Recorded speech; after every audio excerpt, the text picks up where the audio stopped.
નમસ્તે મિત્રો, સ્વર અક્ષરની એપ્રિલ 12, 2026ની આપણી આજની સભાના મહેમાન છે ડૉક્ટર રહીશ મણિયાર. રહીશભાઈ આપણી ગુજરાતી ભાષાના ખૂબ જ પોપ્યુલર પરફોર્મર છે. આપણામાંના ઘણા એમને હાસ્યકાર કે હઝલકાર તરીકે જ ઓળખે છે, પણ સુરતના આ પીડિયાટ્રિશિયને બાળ ઉછેર સહિત અન્ય વિવિધ વિષયો પર કુલ 25 પુસ્તકો લખ્યા છે. ગઝલ, હઝલ, ગીત, ફિલ્મી ગીત, કટારલેખ, વાર્તા, નવલકથા, પટકથા તથા નાટક જેવા પ્રકારોમાં એમની કલમનું કવત આપણે માણ્યું છે. આ સર્જકે અદ્ભુત અનુવાદો કર્યા છે. કેફી આઝમી, જાવેદ અખ્તર, મિર્ઝા ગાલિબ, ગુલઝાર, સાહિર લુધિયાનવી જેવા અતિ પ્રતિષ્ઠિત ગઝલકારોની રચનાઓના એમણે ગુજરાતીમાં છંદોબદ્ધ અનુવાદો કર્યા છે અને આ અનુવાદો ખૂબ પોખાયા પણ છે. ગુજરાતી સાહિત્ય વિશ્વએ પણ રહીશ મણિયારને નર્મદચંદ્રક, શહેદા એવોર્ડ તેમજ કલાપી એવોર્ડ જેવા પ્રતિષ્ઠિત અકરામોથી નવાજ્યા છે. આજે આપણે સ્વરઅક્ષરમાં આ બહુઆયામી પ્રતિભા ધરાવનાર સર્જક સાથે એમની કેટલીક જાણી અજાણી વાતો કરવાના છે. તો આવો, સ્વરઅક્ષરની સભામાં આપનું સ્વાગત છે રહીશભાઈ. નમસ્કાર. આપ સૌ મિત્રો મારા લગભગ બધા પરિચિત મિત્રો છે અને આ કોઈ ઔપચારિક કાર્યક્રમ ન બની રહેતા મજાની ગોઠડી બની રહે એવી આશા છે. અને સ્વર અક્ષર જે તમે વર્ષોથી વિદેશ રહીને જ્યાં લોકો માત્ર અને માત્ર આર્થિક ઉપાર્જનનો વિચાર કરતા હોય એવા દેશોમાં રહીને સાહિત્ય સાથે, કલા સાથે, દેશ સાથે જોડાયેલા રહો છો, સમયને હૃદય ફાળવો છો, એનો આનંદ છે. નીતાબેન, શૈલેષભાઈ, તમને બંનેને ખૂબ ખૂબ અભિનંદન. રહીશભાઈ, તમે સ્વરઅક્ષરની વાત કરી એમાં એક તમારો શેર યાદ આવે છે કે ધનને માટે એક જ વંશજ કાફી છે, ભાષા માટે લાખ વારસ જોઈએ, અમે તો આંગળી અડાડીએ છીએ. ક્યાં વાત, બહુત અચ્છે, બહુત અચ્છે. આજે લાખ નહીં પણ 17-18 માણસો આપણે ભેગા કરી શક્યા છે. એનો એનો બહુ આનંદ છે. હા, એ વધશે, નંબર વધતો જશે, 28 જેવું છે. વધતો જ જશે, વધતો જ જશે. જી. અને પછી યુટ્યુબ પર જ્યારે આ લિંક મૂકીએ છીએ ત્યારે ત્યારે લોકો જોતા હોય. લોકો જોતા હોય છે. ચોક્કસ, અને ચોક્કસ. બહુ મજાની વાત છે આ તો. તમે એટલે નાનકડી વાત કરી દઉં કે હું એનાલિટિક્સ જોતો હોઉં તો મને જી. નેપાળમાં પણ કોઈએ એક્સેસ કર્યું છે સ્વરઅક્ષર એવા અચ્છા. સમાચાર યુટ્યુબ આપે છે. અરે વાહ, અરે વાહ. તો રહીશભાઈ, શરૂઆત હું આપણા અંગત પરિચયથી જ કરું. આપણી ચોક્કસ. પહેલી મુલાકાત 80ના દાયકામાં પેલા વલસાડના ગઝલના વર્કશોપમાં થઈ હતી, જ્યાં શોભિત અને પંડિત કૈલાસ પંડિત હતા. અને ત્યાં તમે તમારી ઓળખાણ ગઝલના એક વિદ્યાર્થી તરીકે આપી હતી. અને ત્યારબાદ આપણે સુરતના તમારા પહેલા ગઝલ સંગ્રહ કાફિયાનગરના વિમોચન વખતે મળ્યા. 1989. એબ્સોલ્યુટલી. અને એટલે હું એ વલસાડ અને કાફિયાનગરના વચ્ચેનો સમય એટલો કંઈ લાંબો નહોતો. મારા ખ્યાલથી 2 વર્ષથી વધારે નહોતો. એટલે જી. મારું માનવું છે, અને મને ખબર છે કે તમે તો એ પહેલાંથી, એટલે વર્કશોપમાં આવ્યા એ પહેલાંથી ગઝલો તો લખતા જ હતા. પણ કાફિયાનગરના એક બે શેર સંભળાવું અને પછી પ્રશ્ન તરફ જઈશ. બિલકુલ, સ્વાગત. કે અરે સાંભળી લો હવામાનના ન્યૂઝ, હવામાનના ન્યૂઝ. કે મારી ગઝલ સાંભળીને શું કરશો. શું કરશો? હવે આ 22 વર્ષનો એક યુવાન આટલી મોટી વાત કરી જાય ને આજે પણ એ એટલી જ શાશ્વત છે. જી. અને એની સાથે બીજા 2 શેર કે ગઝલ વિશેની રહીશભાઈની જાણકારી, કે જો લખું આજે હું તો બીજું શું લખું, ગાલિબે એ લખ્યું એ જ મીરે મીરેલું. લખ્યું, ને આપણે ક્યાં કદી કંઈ લખ્યું છે રહીશ, એક મીરાએ લખ્યું, એક કબીરે લખ્યું. તો અને આ અગાઉ કનેડા આવી ગયા વગેરે વગેરે. તમે શિબિરો યોજી છે ગઝલ લેખન વિશેની, જેમાં આપણી ભાષાના નીવડેલા ગઝલકાર પારુલ ખક્કર પણ આપની શિબિર થકી ગઝલ શીખ્યાનો વારંવાર ઉલ્લેખ કરે છે. તો આ તમારી લેખન યાત્રા વિશે થોડી વાત કરો. જી, આમ કોઈ વિશેષ કોઈ એવો મારા પરિવારમાં અ, કોઈ સાહિત્યકાર હતો નહીં. મણિયાર જોઈને ઘણા લોકો એમ વિચારે કે આ પ્રિયકાંત મણિયાર શું થતા હશે, પણ એવું કોઈ સાહિત્યિક વાતાવરણ હતું નહીં. સાહિત્ય એટલે શું એનો મને ખ્યાલ પણ નહોતો. છઠ્ઠા ધોરણ સુધી તો મને ગણિત અને વિજ્ઞાનમાં જેટલો રસ એટલો ભાષામાં રસ નહીં. અને ભાષામાં કવિતા આવે તો કવિતા તો સ્કીપ કરી જવાની, પાઠ જ વાંચવાના વાર્તા હોય એવું, આવું છઠ્ઠા ધોરણ સુધી હતું. પછી છઠ્ઠા ધોરણમાં એક આ ઘટના મેં અગાઉ પણ કીધી છે, કદાચ તમારામાંથી કોઈએ સાંભળી પણ હશે, ખાસ કરીને ગીનીબેને સાંભળી છે, પણ છતાં રિપીટ કરું. એ છઠ્ઠા ધોરણમાં એક દિવસ ગુજરાતીનો પીરિયડ હતો. ગુજરાતીના અમારા શિક્ષક ખૂબ નબળા હતા, એમનો નામ ઉલ્લેખ નહીં કરું. અ, એ દિવસે ગેરહાજર હતા અને પ્રોક્સી પીરિયડ લેવા માટે ચોકસી તરીકે આવ્યા. તો મારા મારા જે સાહિત્યકાર તરીકેના વિકાસમાં બે ચોકસીનો ફાળો છે. એક મુકુલ ચોકસીને બધા ઓળખે છે, પણ આ જે ચોકસી સાહેબ છે અમારા, એ વિજ્ઞાન શિક્ષક હતા. એ આવ્યા અને અમારે પાઠ ચાલતો હતો, કવિતા ચાલતી હતી એ વખતે.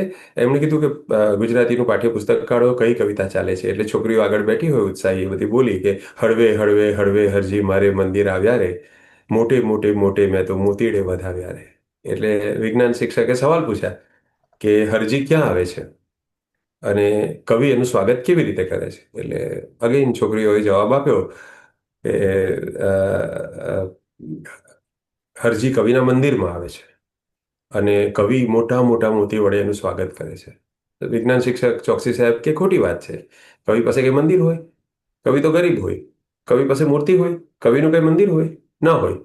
એટલે અ, હું ગૂંચવાઈ ગયો કે આ સાચો જવાબ આપી રહ્યા છે આગળથી આ બહેનો બધી, અને આ સરને જવાબ શું જોઈએ છે. અને ત્યાં જ મને ઊભો કર્યો સરે કે મને યાર ઊભો થા ને બોલ, શું જવાબ છે. તો મને એટલી તો ખબર પડી ગઈ કે જે એપેરન્ટ જવાબ છે એ સરને સ્વીકાર્ય નથી. તો શું હોઈ શકે? અચાનક તે ઘડીએ કોઈક કોઈક રીતે મારા મનમાં એવી સ્ફુરણા થઈ અને હું એમ બોલ્યો, જવાબ આપ્યો. 1977, મારે હજુ 11 વર્ષ પૂરા થવાના બાકી હતા. જુલાઈ મહિનો હતો, ઓગસ્ટમાં 11 થવાના હતા. તો ત્યારે આ ઘટના બનેલી. તો મેં કીધું કે અ, હરજી કવિના હૃદયરૂપી મંદિરમાં આવે છે અને કવિ આંસુરૂપી મોતીથી એમનું સ્વાગત કરે છે. એ ચોકસી સાહેબ બોલ્યા કે correct, this is correct answer, આ જવાબ સાચો છે. આમોદ ભરૂચ જિલ્લાની ચામડિયા હાઈસ્કૂલ, એમાં આ ઘટના બનેલી. હજુ પણ ત્યાંથી પસાર થાવ એટલે એ રૂમ પર હું નજર નાખી અને મારું એને હું હવે એ રૂમને હું મંદિર ગણું છું. તો ત્યાંથી મને પહેલી વાર ખ્યાલ આવ્યો કે ભાષા આપણે પ્રત્યાયન માટે, કોમ્યુનિકેશન માટે વાપરતા હોઈએ છીએ, પણ ભાષાનો આવો રસિક ઉપયોગ પણ થઈ શકે અને આવી રીતની ભાવ નિષ્પત્તિ, અર્થ નિષ્પત્તિ પણ શક્ય છે. અને ત્યારથી એક રસ પડવાની શરૂઆત થઈ ભાષામાં. પછી તો નિબંધો લખતો અને પછી એમ કરતાં કરતાં ધીરે ધીરે 15 એક વર્ષની ઉંમરે અ, હું પછી મારા પપ્પાની બદલી વલસાડ થયેલી, વલસાડ જિલ્લામાં મારું વતન કિલ્લાપાડી.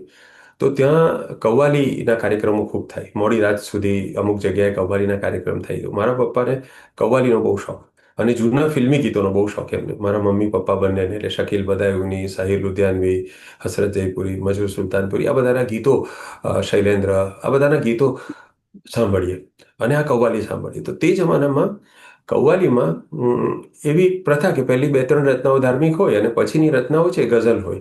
અને એ ગઝલ એ લોકો નવી ટ્યુન નહીં બનાવી હોય, એ જૂની જૂની કોઈ પણ ટ્યુન પર નવી ગઝલ ગાય. એટલે તે જમાનામાં એક 1981-82માં ફિલ્મ આવેલી નિકાહ નામની. તો એમાં એક ગઝલ હતી, દિલ કે અરમાં આંસુઓ મેં બહ ગયે.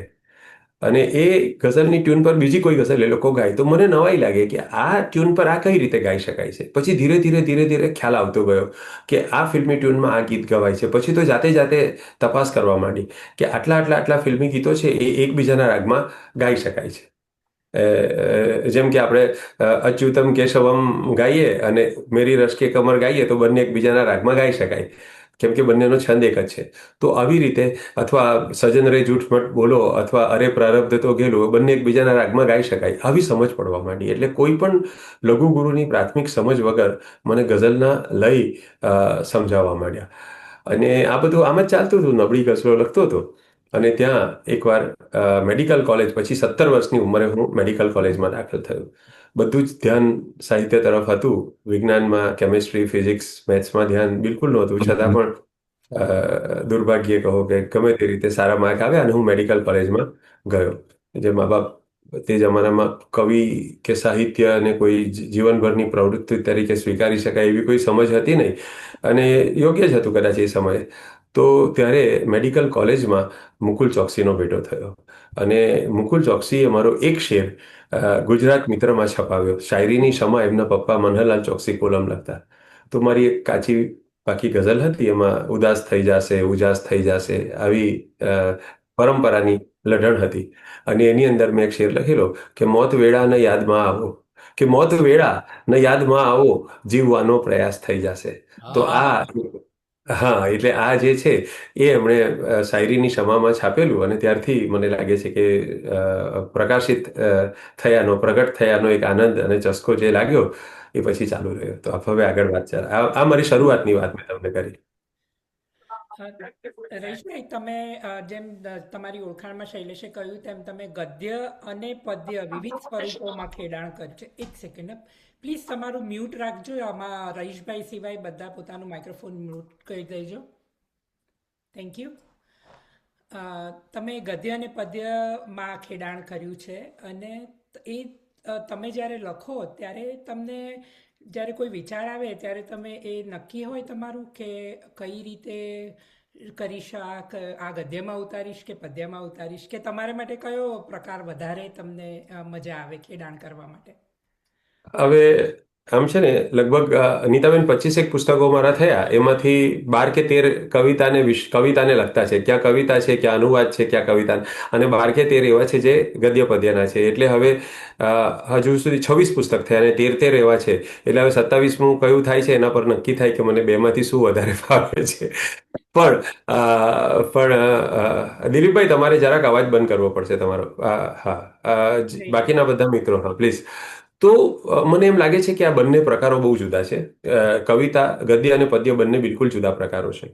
અને જો હું ફરક કહું તો ગઝલ છે એ પ્રમાણમાં આત્મલક્ષી કાવ્ય પ્રકાર છે. ગઝલમાં, કાવ્યમાં તમે પોતે જ હોવ મોટે ભાગે. ખાસ કરીને ગઝલમાં. ગઝલ ભલે તમને વેદનાથી સંવેદનાની સફર કરાવે, શેર ભલે તમારો બીજા બધાને, આખા લોકોને પોતાનો લાગે, પણ મોટે ભાગે કવિતામાં કાવ્યનાયક કવિ પોતે હોય. મોટે ભાગે, કાયમ નથી કહેતો. ઘણી બધી ગાંધીયુગની કવિતા એવી છે કે જેમાં કાવ્યનાયક ગેરહાજર હોય છે અને બીજા વિશે વાત હોય. પણ ગઝલના કાવ્ય પ્રકારમાં હુંની આસપાસ થોડું ઘણું ચાલતું હોય. અધ્યાત્મની સફર હોય, ઘણીવાર હુંથી પર જવાની વાત હોય, પણ ક્યાંક ને ક્યાંક કેન્દ્રમાં.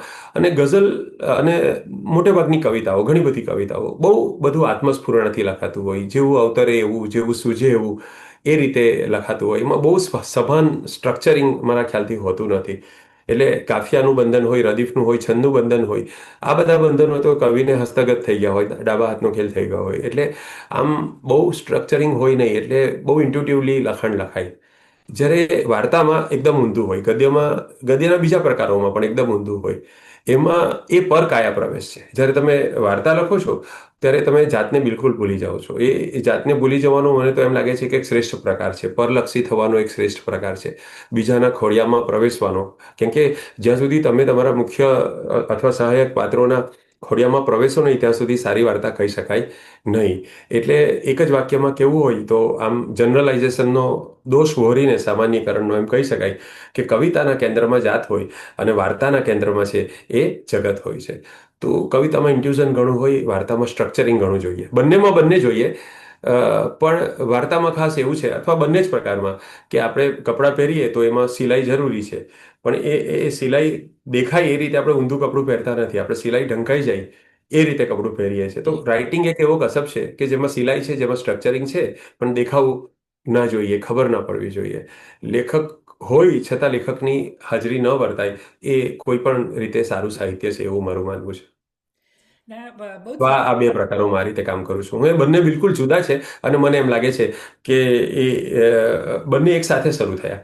લગભગ 15, 16, 17 વર્ષની ઉંમરે મેં વાર્તા નાટકો લખવાનું પણ ચાલુ કર્યું અને 15, 16, 17 વર્ષની ઉંમરે મેં અ, કવિતા પણ ચાલુ કરી. પણ એ બંને મને લાગે છે કે એ જુદા હતા. પછી આપણે આગળ એના વિશે વાત કરીશું. પણ અત્યારે મને લાગે આટલો જવાબ પૂરતો છે. Thank you. તમારી એકાદ ટૂંકી વાર્તા સંભળાવશો? બિલકુલ સંભળાવીશ. અને નીતાબેન, ખાસ તમને ધ્યાનમાં રાખીને મેં આ વાર્તા પસંદ કરી છે કે અ, અ, મેં છે ને હમણાં થોડા વખત પહેલા જલપાડી કરીને એક રિયુનિયન લખેલું. તો લોકોને ખૂબ પસંદ પડે છે. અત્યારે તો ઘણા બધા લોકો મને એ જલપાડીના કારણે જ ઓળખતા હોય. એ હાસ્ય કવિતા છે અને અમુક અંશે એમાં એક સ્થૂળકાય મહિલાની વાત આવે છે. પણ એ વાત છે એ મારી દ્રષ્ટિએ હું એમ માનું છું કે હાસ્યકાર હંમેશા સૌથી પહેલી મજાક પોતાની ઉડાવતો હોય છે અને પોતાની જાત ઉપર હસતો હોય છે. તમે પોતાની જાત પર હસી ના શકો તો બીજા પર હસવાનો તમને હક નથી હોતો. એટલે એક તો મેં એની અંદર પુરુષની સૌંદર્યને અમુક રીતે જ જોવાની દ્રષ્ટિ એના પર પણ કટાક્ષ કર્યો છે. બીજું કે પુરુષ પોતાના વાળ ઓછા હોય, ટાલ હોય કે પોતાનું પેટ ફાંદ હોય, આ બધી વસ્તુ પર હસી શકતો હોય છે. એટલે ક્યારેક જો સ્ત્રીના મેદસ્વીપણા પર જો એ હસે, પણ એમાં હું પોતે જેન્ડરમાં માનતો નથી. હું કોઈ મેલ કે ફિમેલ એવા જેન્ડરમાં, મેં શરૂઆતમાં એવી હાસ્ય કવિતાઓ લખી છે ડેફિનેટલી, કે જેમાં થોડુંક કોઈને એમ લાગે કે આ થોડુંક પણ એઝ અ પર્સન, ઇવન હવે હું સભાન રહું છું એઝ અ સર્જક, મારાથી કંઈ એવું લખાઈ ન જાય કે કોઈ એક પર્ટિક્યુલર જેન્ડર વિરુદ્ધનો બાયસ એમાં છતો થાય એમ નહીં, એમાં હોય પણ નહીં. એટલે I consider myself as a human. I don't consider myself as a male. I consider all females as human. અને મારે મન હ્યુમન એ એક જ જેન્ડર છે દુનિયામાં. આપણું મેલ કે ફિમેલ હોવું એ માત્ર આપણા જીવનના અમુક સીમિત કે ખંડિત વસ્તુઓ માટે હોય છે. પણ સ્ટીલ કે જે રોલ મોડેલ ચાલતા આવ્યા છે એના કારણે પુરુષોને કે સ્ત્રીઓને જે અલગ અલગ પ્રકારની સમસ્યાઓ માંથી પસાર થવાનું આવે છે, એની વાત મારે તમને આ વાર્તામાં કરવી છે. ખાસ તમને ધ્યાનમાં રાખીને મેં ટૂંકી વાર્તા પસંદ કરી છે નીતાબેનને. તો થેન્ક તમને સમર્પિત કરું આજે હું. થેન્ક યુ તો વેરી પહેલા આ કયા સંજોગોમાં લખાય ને એની વાત કરું. આ વાર્તા લખી ત્યારે મારી ઉંમર હતી 19 વર્ષ. વર્ષ હતું 1985નું. અને સુરતમાં એક કાર્યક્રમ હતો. એ કાર્યક્રમમાં સૌરભ શાહ આવેલા ગાંધી સ્મૃતિ હોલમાં. અને સૌરભ શાહને પહેલી વાર હું ત્યારે મળ્યો. નામથી એ મને ઓળખતા, હું એમને ઓળખતો. બલકે મુકુલે પહેલી જ વાર મારો પરિચય કરાવ્યો. એના થોડા દિવસ પહેલા એક ઘટના બનેલી. ચંદ્રકાંત બક્ષી સુરત આવેલા અને બક્ષી સાહેબની સભામાં મેં બે પ્રશ્ન કરેલા વિદ્યાર્થી તરીકે. એને બહુ મૂંઝવનારા અને બહુ કાતિલ પ્રશ્નો હતા. એ તે વખતે સમકાલીનમાં પ્રગટ પણ થયેલા. એની વાત અત્યારે કરવી નથી. તો હા, એ સૌરભભાઈ એટલે પ્રભાવિત હતા. એ મને મળ્યા, મને પૂછે કે વાર્તા, અત્યારે ઉત્સવ નામનું સામાયિક ત્યાંથી સુરતથી ચાલુ થયેલું, તો એના એ તંત્રી હતા. મને પૂછ્યું કે વાર્તા લખે છે. હવે ત્યાં સુધી મેં એક પણ નવલિકા લખી નહોતી. મેં એકાંકીઓ એક બે લખેલા, કોલેજમાં ભજવેલા પણ ખરા. થોડું આમ નાટિકાઓ, નાની સ્કીટ, આ બધું કરતો હતો, પણ લખી નહોતી એક પણ વાર્તા. પણ હવે સૌરભભાઈએ પૂછ્યું કે વાર્તા લખે છે. હવે કોઈ નિસંતાન ચાઇલ્ડલેસ દંપતી હોય અને એને ત્યાં કોઈ પ્રિયંકા ચોપરા કે દીપ્તિ પાદુકોણ એના મા બાપ આવીને માંગવું મૂકે કે ભાઈ તમારો તો ઘરમાં સુપુત્ર ન હોય તો પણ એકવાર હાથો પડાઈ જ જાય. એવી રીતે મારાથી આ પડાઈ ગઈ. મારાથી કહેવાય ગયું કે હા, લખું છું વાર્તા. એટલે એમણે પૂછ્યું કેટલી વાર્તા લખી છે. હવે હવે એકવાર બોલાઈ ગયું, જીભ કચરાઈ ગઈ. મગજમાં પ્લોટ હતા, એકાંકી થોડા મગજમાં હતા. એટલે મેં નરોવા કુંજરોવા જેવો જવાબ આપ્યો કે ચારેક વાર્તાઓ તો હશે એમ. પછી મગજમાં એવું મેં કાઉન્સમાં રાખ્યું અને હું બોલ્યો નહીં.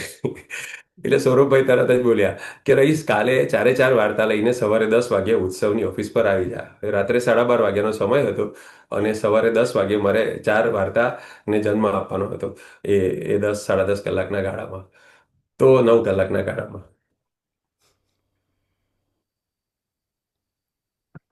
સોરી, હું ફોનને બંધ કરીશ.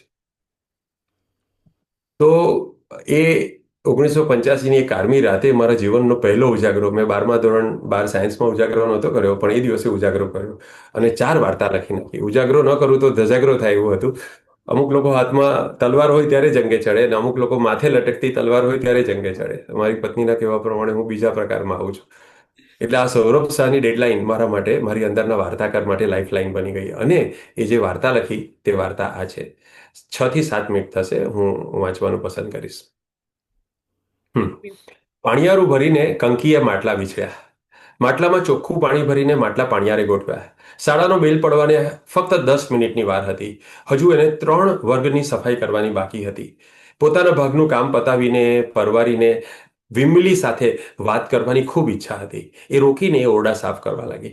એને થયું આજે વિમલી એના ધણી સાથે ઝઘડીને આવી હશે એટલે જ જલ્દી આવી ગઈ. એને યાદ આવ્યું કાંતા કાકીના રમેશે એની વહુને કાઢી મૂકેલી એ વિશેથી વિમલી પાસેથી તાજા ખબર લેવાની હજુ બાકી હતી. આમ જુઓ ને તો વિમલી એક હરતા ફરતા સમાચાર પત્ર જેવી હતી. પેપરનું પાનું ઉડે એમ જ એની સાડીનો છેડો ઉડતો. હેડમાસ્ટરની ઓફિસમાંથી એક ટાંકણી લાવીને મારી દેવાનું એને મન થતું.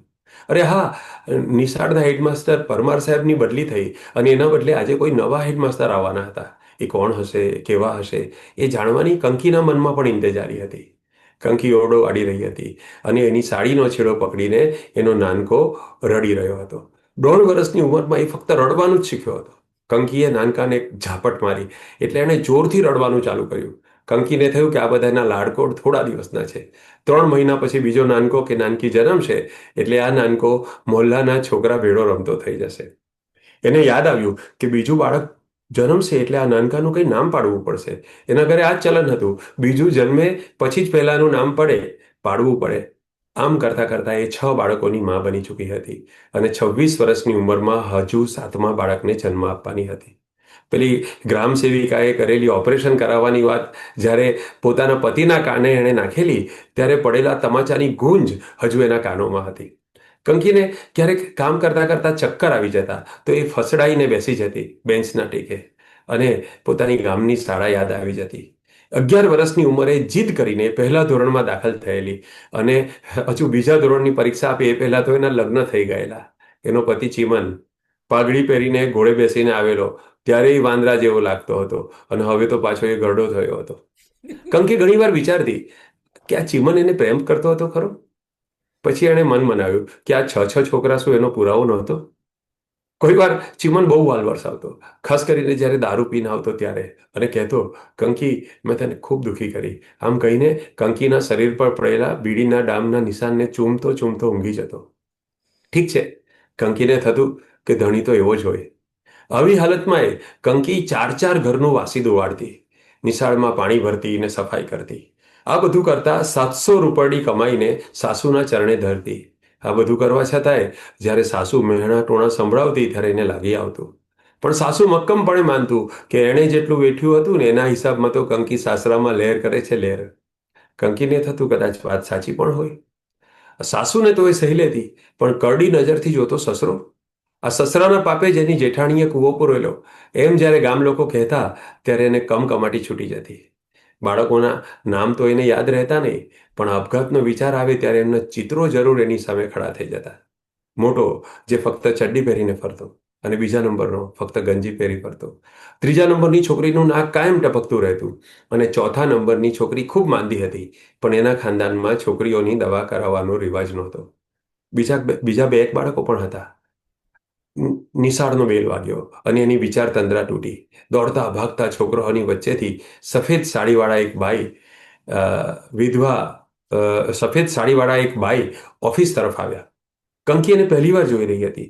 એને જોઈને પરમાર સાહેબે ઓફિસની બહાર આવીને નમસ્કાર કર્યા, પછી સ્મિતપૂર્વક વાતો કરી. કંકી માટે આશ્ચર્યની વાત હતી, કેમ કે પરમાર સાહેબને કદી સ્ત્રીઓ સાથે શિષ્ટ રીતે વાત કરતા એણે જોયા નહોતા. પરમાર સાહેબે એને ઓફિસની ચાવી આપી અને વિદાય લીધી. વિમલીએ કંકીને કાનમાં કહ્યું, અલી આ તો આપણા નવા હેડમાસ્ટર છે, સુવર્ણબેન. સોરી. ઓકે. વિમલીએ કંકીને કાનમાં કહ્યું, અલી આ તો આપણા નવા હેડમાસ્ટર છે, સુવર્ણાબેન. એક સ્ત્રી હેડમાસ્ટર હોય એ કંકીના અનુભવ વિશ્વની બહારની વાત હતી. પણ જ્યારે આચાર્યની ખુરશી પર છઠ્ઠાથી એ સફેદ સાડીવાળી બાઈ બેઠી ત્યારે કંકીએ પણ માનવું પડ્યું કે આ જ છે નવા હેડમાસ્ટર. આમ તો વયમાં એ કંકી કરતા 10 વર્ષ મોટા હશે, પણ એવું લાગતું નહોતું. ચોખ્ખી ધોયેલી સફેદ રંગની સાડીમાં કશાય શણગાર વગર સુવર્ણાબેન જાજરમાન લાગતા હતા. પછી ગામનો સરપંચ જે કૂતરાની જેમ સ્ત્રીની ગંધને પારખતો હતો એ પણ આવીને ઓફિસમાં બેઠો. નીચી નજરે નમ્રતાપૂર્વક વાત કરી રહેલા સરપંચની લંપટતા ક્યાં અદ્રશ્ય થઈ ગઈ એ કંકીને સમજાયું નહીં. આજે 1લી તારીખ હતી. હેડમાસ્ટરની ઓફિસમાં જઈને બધાએ પગાર લેવાનો હતો. મનસુખ, જયંતિ, રમા, વિમલી બધા અંગૂઠો મારીને પગાર લઈ આવ્યા. પછી કંકી ગઈ તો સુવર્ણાબેને શાહીવાળું પેડ આગળ ધર્યું, અંગૂઠો મારવા ઈશારો કર્યો. કંકીએ પેડ ખસાડીને હળવેથી ટેબલ પરથી પેન ઉપાડી અને ચોપડામાં ગરબડિયા અક્ષરે સહી કરી, કનકલતા. સુવર્ણાબેન ખુશ થયા હોય એમ લાગ્યું. અરે, તને તો સહી કરતા આવડે છે ને કનકલતા? પહેલી વાર કંકીને કોઈએ સાચા નામથી બોલાવી. પછી તો બેને ખૂબ વાત કરી અને કહ્યું ખરું કે રોજ મારે ઘેર આવે ને તો વાંચતા લખતા શીખવી દઉં. ચીમનના તમાચા ખાવાની ઈચ્છા નહોતી એટલે ઘરે જઈને કંકીએ આ વાત ચીમનને કરી નહીં. તોય બીજા કોઈ કારણસર માર તો એણે ખાવો જ પડ્યો. સાસુના કડવા વેણથી બચવા બીજા દિવસે એ વહેલી સવારે નિસાર તરફ નીકળી આવી તો રસ્તે વિમલી મળી ગઈ. વિમલીએ મૂળ વાત પર આવતા જાજો સમય ના લીધો. અરે, આ સુવર્ણાબેન તો છે ને વિધવા છે. એમના પતિ અકસ્માતમાં મરી ગયેલા. મૂળ તો સુવર્ણાબેન 4 જ ચોપડી ભણેલા, પણ આફત આવી પડી ને એટલે ભણી ગણીને હેડમાસ્ટર થયા. વિમલી તો હજુય આગળ કંઈ બબડતી રહી, પણ કંકીના મનમાં જુદા જ વિચારો સવાર હતા. ભણી ગણીને હું કદાચ હેડમાસ્ટર ના બનું, પણ પેલી ગ્રામ સેવિકા જેવું કામ તો કરી શકું. પતિ, બાળકો, સાસુ, માર, ગધા-વૈતરું, કંકાસ આ બધાથી દૂર કંકીએ પોતાની જાતને સુવર્ણાબેન તરીકે કલ્પી જોઈ અને કલ્પના કરી. સુવર્ણાબેન જેવો જ કનકલતાબેનનો ઠસ્સો હોય. આજુબાજુ 10 પુરુષો ઊભા હોય તોય રસ્તો કરી આપે. સફેદ સાડી, સેન્ડલ, હાથમાં પુસ્તકો, આંખ પર ચશ્મા. વાહ, શો રૂઆબ! એક દીવા સ્વપ્ન, એક રોમાંચક કલ્પના, એક સુખનું સમણું. ચાલતા ઠોકર વાગી, ઠેસ વાગી. ગળથોલું ખાતા જ વિચારની શૃંખલા તૂટી અને સમણું આમ તેમ વેરાઈ વિખરાઈ ગયું. એના ભાગ્યમાં સુખ નહોતું. ક્યાંથી હોય? એનો પતિ તો જીવતો હતો. તો આ વાર્તાનું શીર્ષક આપ્યું હતું સૌભાગ્યવતી. અદ્ભુત અદ્ભુત વાર્તા અને તમારું પઠન પણ બહુ જ સરસ. થેન્ક યુ આ વાંચવા માટે વાર્તા. એટલે વાર્તા તો સવાલ જ ઊભો નથી થતો, પણ પ્રશ્ન એ થાય છે કે 19 વર્ષે લટકતી તલવાર પર આવી વાર્તા લખાવી એ પણ બહુ મોટી વાત છે. જી, મારા મનમાં એકચ્યુઅલી હતી આ વાર્તાનો પ્લોટ મનમાં હતો, મેં લખી નહોતી. પણ મને આજે વાંચું છું તો આજે એ વાતને લગભગ 40 વર્ષ થયા. પણ આટલા વર્ષમાં મેં જુદા જુદા તબક્કે 5-6 વાર 10-10 વર્ષના ગાળે કદાચ આ વાર્તા વાંચી હશે, અથવા પણ મને ક્યારેય એને એક પણ શબ્દ ઉમેરવો નથી પડ્યો, એક પણ શબ્દ બાદ નથી કરવો પડ્યો, એડિટ નથી કરવી પડી. એટલે નવાઈ એ લાગે કે 19 વર્ષની ઉંમરે જ્યારે પોતે પ્રેમ કર્યો ના હોય, સંસાર જોયો ના હોય, કંઈ દુનિયા જોઈ ના હોય, તે વખતે કોઈ એક સ્ત્રી લગ્નના ત્રાસમાં બંધાયેલી એની વેદનાની કલ્પના આવવી એ પણ એક મને પોતાને નવાઈ લાગે છે, એની આશ્ચર્ય થાય છે. અને બે વાત, આડ વાત. સૌરભ અમારો બહુ સારો મિત્ર, હમણાં જ હું મુંબઈ હતો ને ત્યારે પાછો મળ્યો, સાથે ભણવામાં નીતાની સાથે. હવે વાત કરવી છે અનુવાદની. જી. અને જે પ્રતિષ્ઠિત ઉર્દુ શાયરોની તમે ગઝલોના અનુવાદ કર્યા, તો મને એવી આછી પાતળી મારી પાસે માહિતી ખરી કે એમાં કશેક સુરેશ દલાલ, અમિતાભ બચ્ચન, પૃથ્વી થિયેટર, જાવેદ અખ્તર આ બધા જ પહેલા અનુવાદ સાથે જોડાયેલા છે. જરા વિસ્તારથી વાત કરશો? જી, મને ઉર્દુ ગઝલ વાંચવાનો શોખ મુકુલભાઈએ લાગુ પાડેલો, અને લગભગ દેવનાગરી ભાષામાં જેટલા ઉર્દુ સંગ્રહો હતા એ બધા મારી પાસે. એનાથી મારા છંદ પણ પાકા થયા અને એમાંથી હું શીખ્યો પણ ઘણું. તો એક માહોલ મુશાયરાનો કરીને મેં કોલમ પણ ચાલુ કરેલી ગુજરાત મિત્રમાં, અને પછી એનું પુસ્તક પણ થયેલું. તો આ બધું બેકગ્રાઉન્ડ હતું. એ ગાળામાં કૈફી સાહેબ બીમાર પડ્યા, અને સુરેશ દલાલ એમની ખબર લેવા ગયેલા મુંબઈની કોઈ હોસ્પિટલમાં. પન્નાબેનને કદાચ વધારે ખ્યાલ હશે એ બાબતે.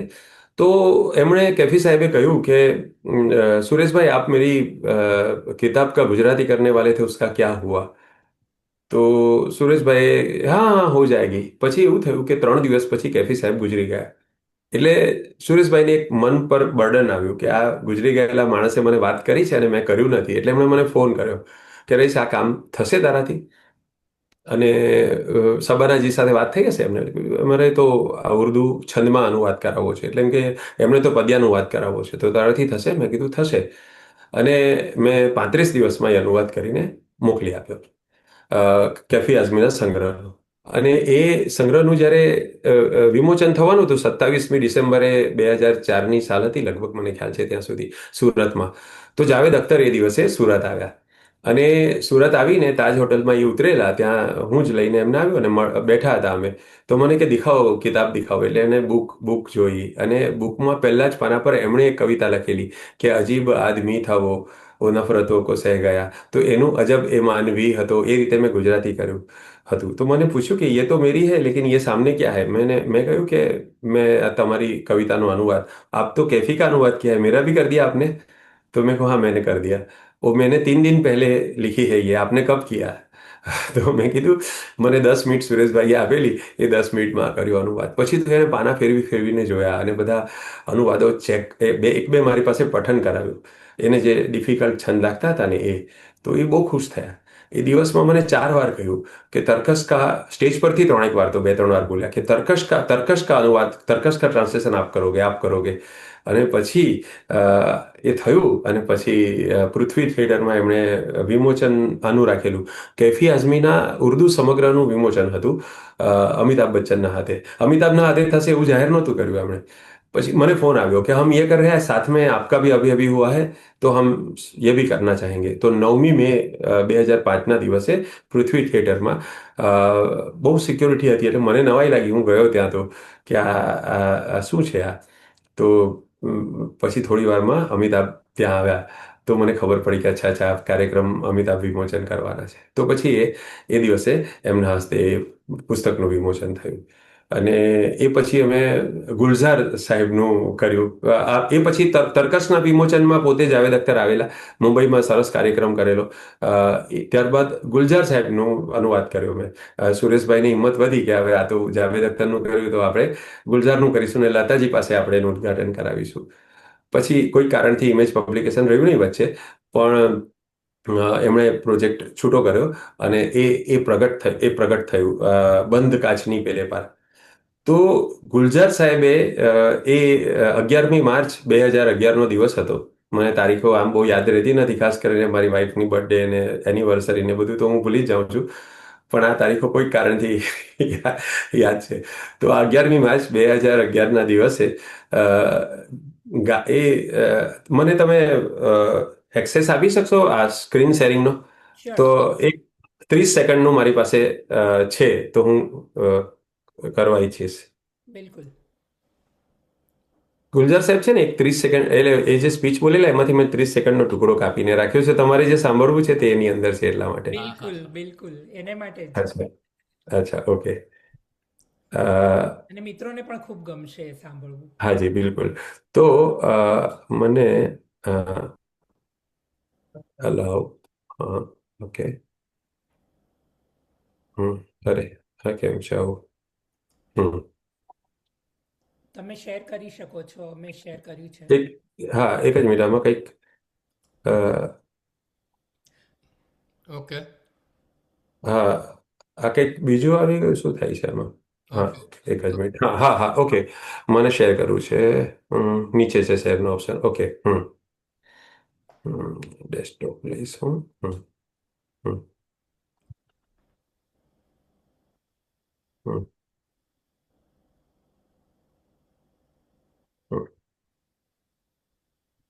छोटी छोटी सी इमेजेस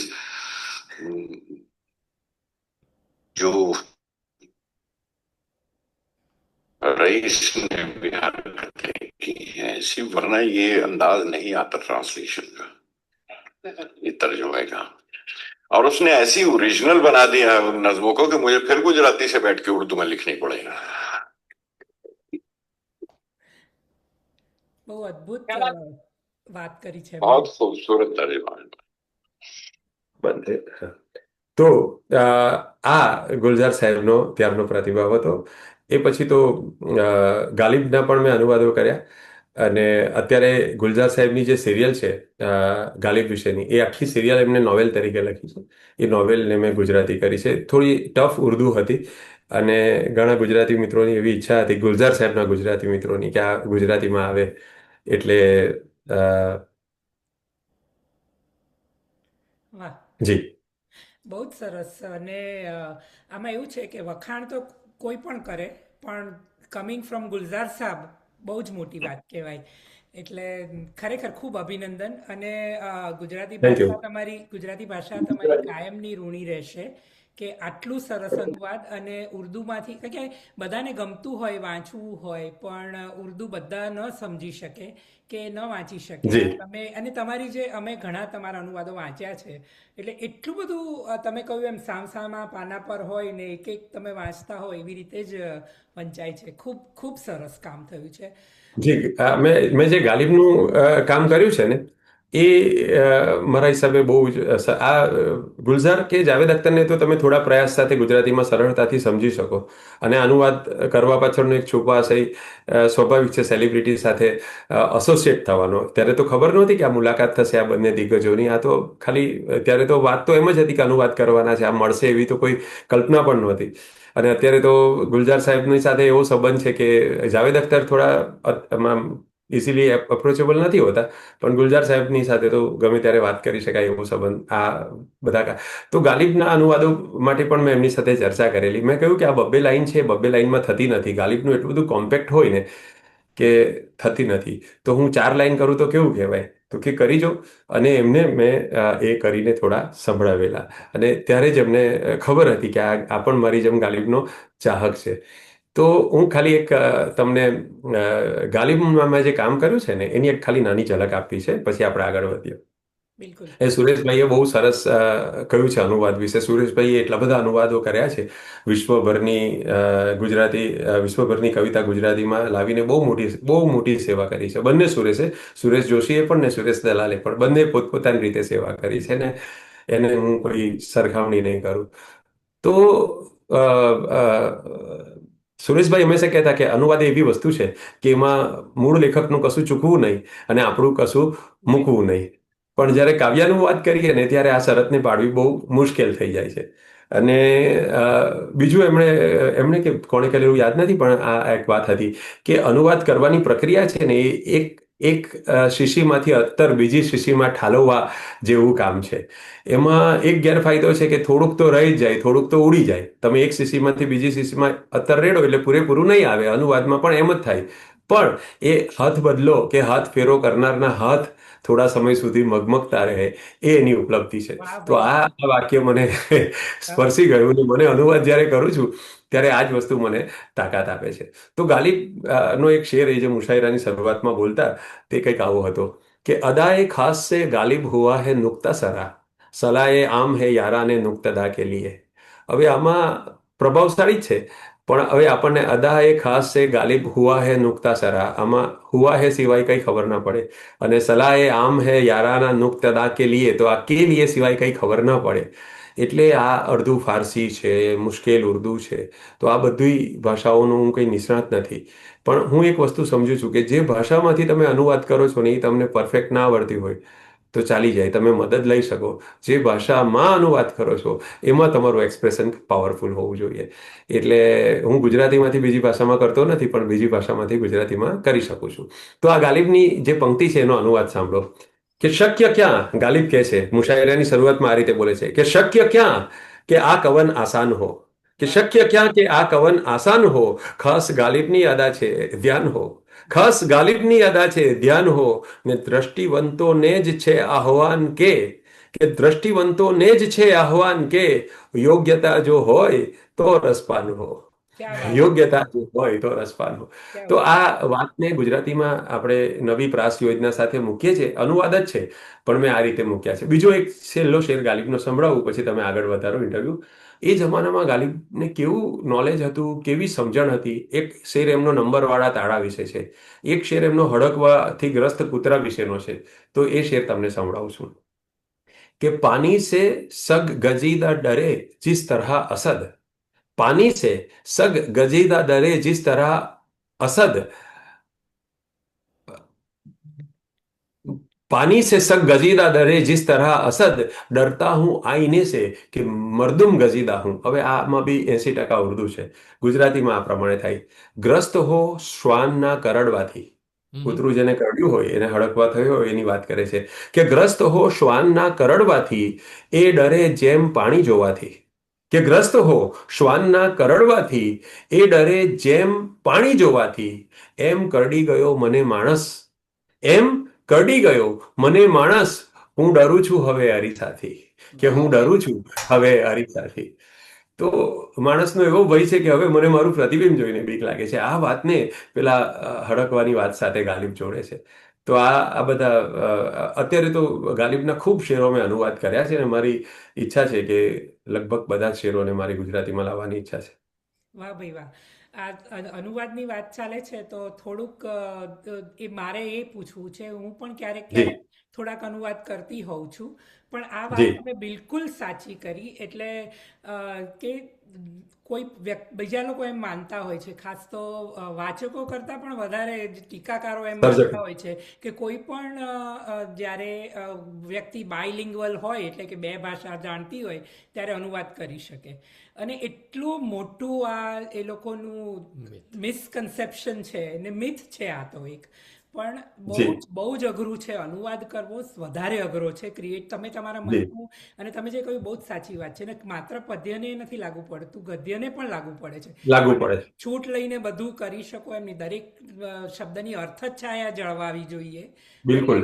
અને ડિક્શનરીમાં તો 10 મિનિંગ્સ હોય, પણ એમાંથી તમારે કયો ઊંચકવો અને કયો મૂકવો, કયો ગોઠવવો, જેથી કરીને તમે કહ્યું એમ કે મૂળ જતું ન રહેવું જોઈએ ને આપણું શક્ય હોય એટલું નહિવત ઉમેરો થવો જોઈએ. તો તમે હમણાં તમે જવાબ આપી જ દીધો, અને આ જવાબ મને પણ ઘણા લોકો કહે છે કે તું ગુજરાતીમાં જે બધી બહુ મહાન નવલકથાઓ છે ને બધું છે એનું અંગ્રેજીમાં ટ્રાન્સલેટ કરીને.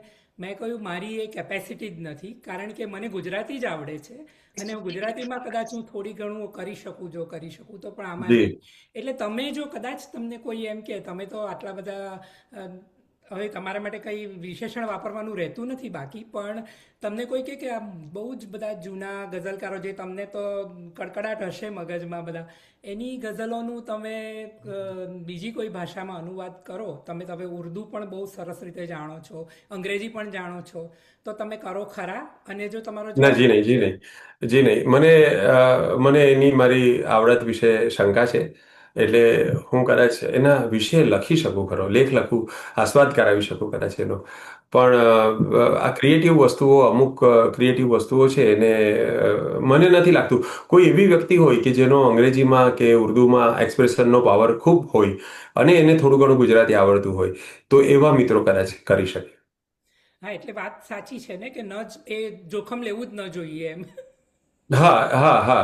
આપણે ગુજરાતીમાં જ મને તો એક બહુ દુઃખદ આપણી એક 100 Years of Solitudeનો જે ગુજરાતી અનુવાદ છે એ એટલો બધો ભયંકર છે કે મને એવું લાગે કે જો બે ચાર લેખકોએ કર્યો હોય તો બાકીના માફ કરે. હું મારા મગજમાં એક જ અનુવાદક છે કે એ જો જીવતા હોય આપણા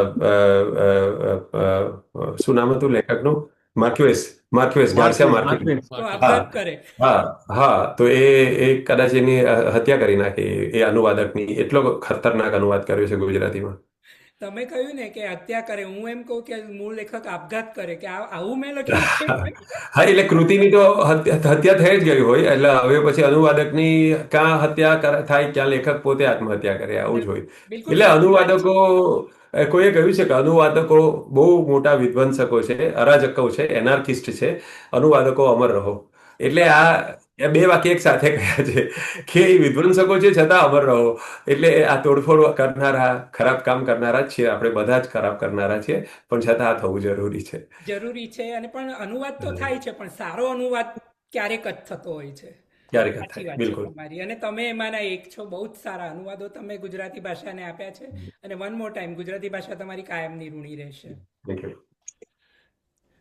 એટલે અનુવાદથી આગળ જઈએ અને તમે ગઝલથી પાછું હળવા લેખો અને હઝલ વગેરે તરફ ક્યારે અને કેવી રીતે વળ્યા? આ પણ એક બહુ કરુણ કથા છે. અને અમ, એકવાર મુંબઈમાં કવિ સંમેલન હતું અને હું તો ગઝલો જ લખતો પહેલા, હાસ્ય લખતો પણ હાસ્ય મંચ પરથી ન સંભળાવાય એવી મને ખબર હતી, અથવા નાટકોમાં હાસ્ય તમારું ચાલે પણ કવિ તરીકે વળી કંઈ હાસ્ય બોલાય એમ એવી એક છોચ હતી. અને મારા વડીલો જલન માત્રી સાહેબ, રાજેન્દ્ર શુક્લ સાહેબ, આ બધાએ શીખવેલું કે ભાઈ સ્ટેજની ગરિમા પર તમે હાસ્ય તો કરાય જ નહીં, મજાક તો ત્યારે તો સંચાલકો પણ બહુ ગંભીર ગંભીર બોલતા. તો અ, અ, એ વખતે એક કવિ સંમેલન 1996ની સાલમાં મુંબઈમાં થયું અને શોભિતભાઈ સંચાલક હતા. શોભિતભાઈએ પણ પૂરતા પ્રયાસો કર્યા ઓડિયન્સને જાગૃત કરવાના, પણ એ થયા નહીં. અને અમે બધા જ કવિઓ બહુ જ ખરાબ રીતે નિષ્ફળ ગયા.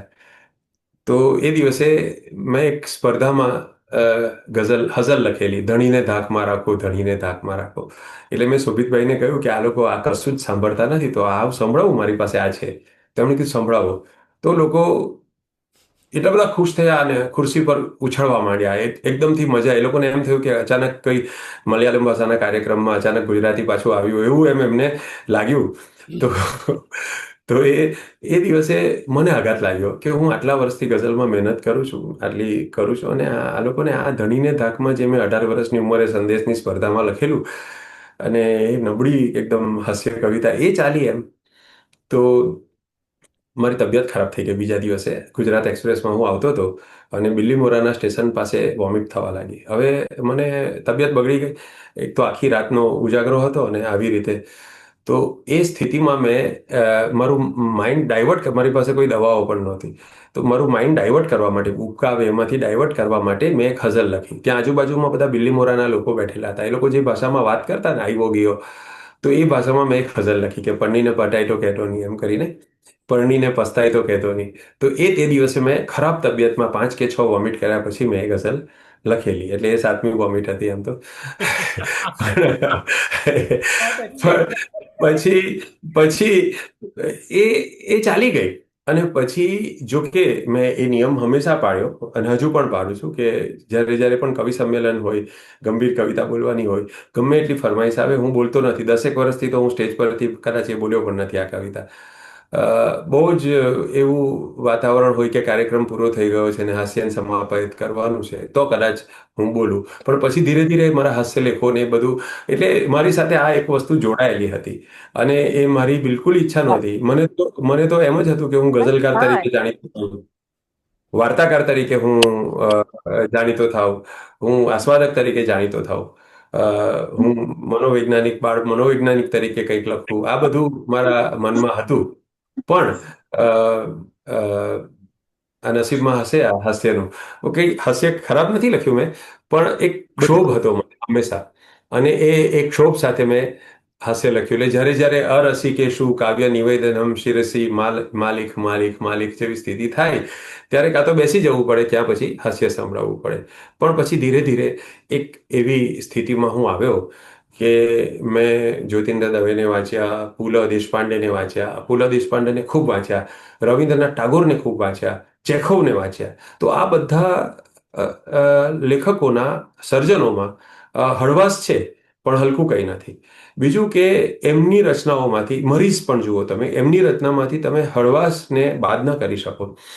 તો મને એમ સમજણ પડી કે તમે એક એવા બિંદુ પર રહીને લખી શકો છો કે જે બિંદુ પર તમે એક તરફ થોડી ગંભીરતા, એક તરફ થોડું ચિંતનાત્મક પણ રહી શકો અને બીજી તરફ તમે થોડી હળવાશ પણ, એટલે સ્લેપસ્ટિક કે એકદમ ડ્રામેટિક થયા વગર તમે સત્વશીલ હાસ્ય લખી શકો. એટલે આ જ્યોતિન્દ્ર દવે છે કે પુલા દેશપાંડે છે, એ બધા મિત્રોની, એ બધા વડીલોની પાસેથી શીખ્યો. અને ધીરે ધીરે હવે I am happy with my humour also. પહેલા મને બે અલગ અલગ આઈડેન્ટિટી લાગતી. મને એમ લાગતું કે આ રઈસ મણિયાર હાસ્યકાર જુદો છે અને આ કવિ જુદો છે.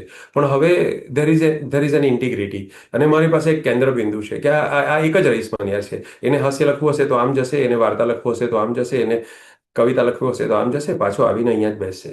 સો આ આટલા વર્ષોની મારી ઉપલબ્ધિ છે કે હવે મને બહુ બહુ ડર નથી લાગતો હાસ્ય લખતી વખતે.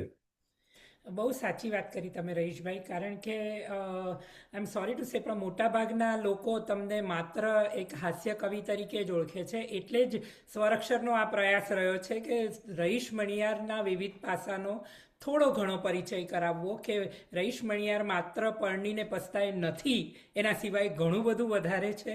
અને thank you for giving us all that information. Thank you so much. તો તમે રહીશ તો વીતેલા મિલેનિયમનો માણસને કઈ જગ્યાએ મૂકો? સંભળાવશો? એ સાંભળવું છે?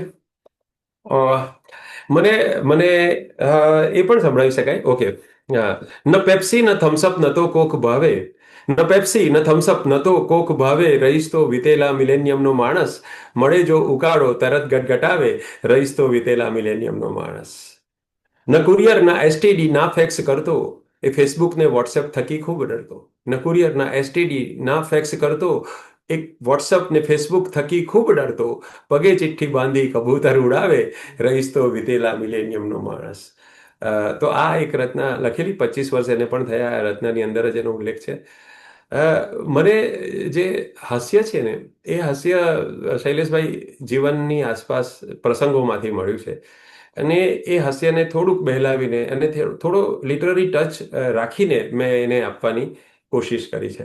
તો સમયની આપણી મર્યાદા છે, એટલે હું 4 મિનિટમાં બોલી શકાય ને એવો એક હાસ્ય ગદ્ય, જે મારું અત્યારે જલેબી જેવી જિંદગી નામનું એક પુસ્તક છે, અને બીજા ઘણા બધા હાસ્ય લેખો છે જે હજુ પ્રગટ કર્યા નથી, પણ એમાંથી મને એક મારે સંભળાવવું છે. આ પણ પાછું વલસાડ જિલ્લા સાથે સંબંધિત છે, મારા વતન સાથે. 1979નું વર્ષ હતું, અને 9મા ધોરણમાં મારા ક્લાસમાં એક વિદ્યાર્થી હતો, એની સરનેમ મોદી. તો મારી મણિયાર એટલે એમ, એની મોદી એટલે એમ, મારો રોલ નંબર 18, એનો 19. બહુ ચબરાક, બહુ તોફાની, અત્યારે રાજકારણમાં છે. એ મોદી પરીક્ષામાં આવે ને એક્ઝામ આપવા, તો મને કે મણિયાર પેલું ચેપ્ટર વાંચ્યું છે, મને આ શોર્ટ નોટ આવડે છે, મને આ ચેપ્ટર બરાબર છે ને?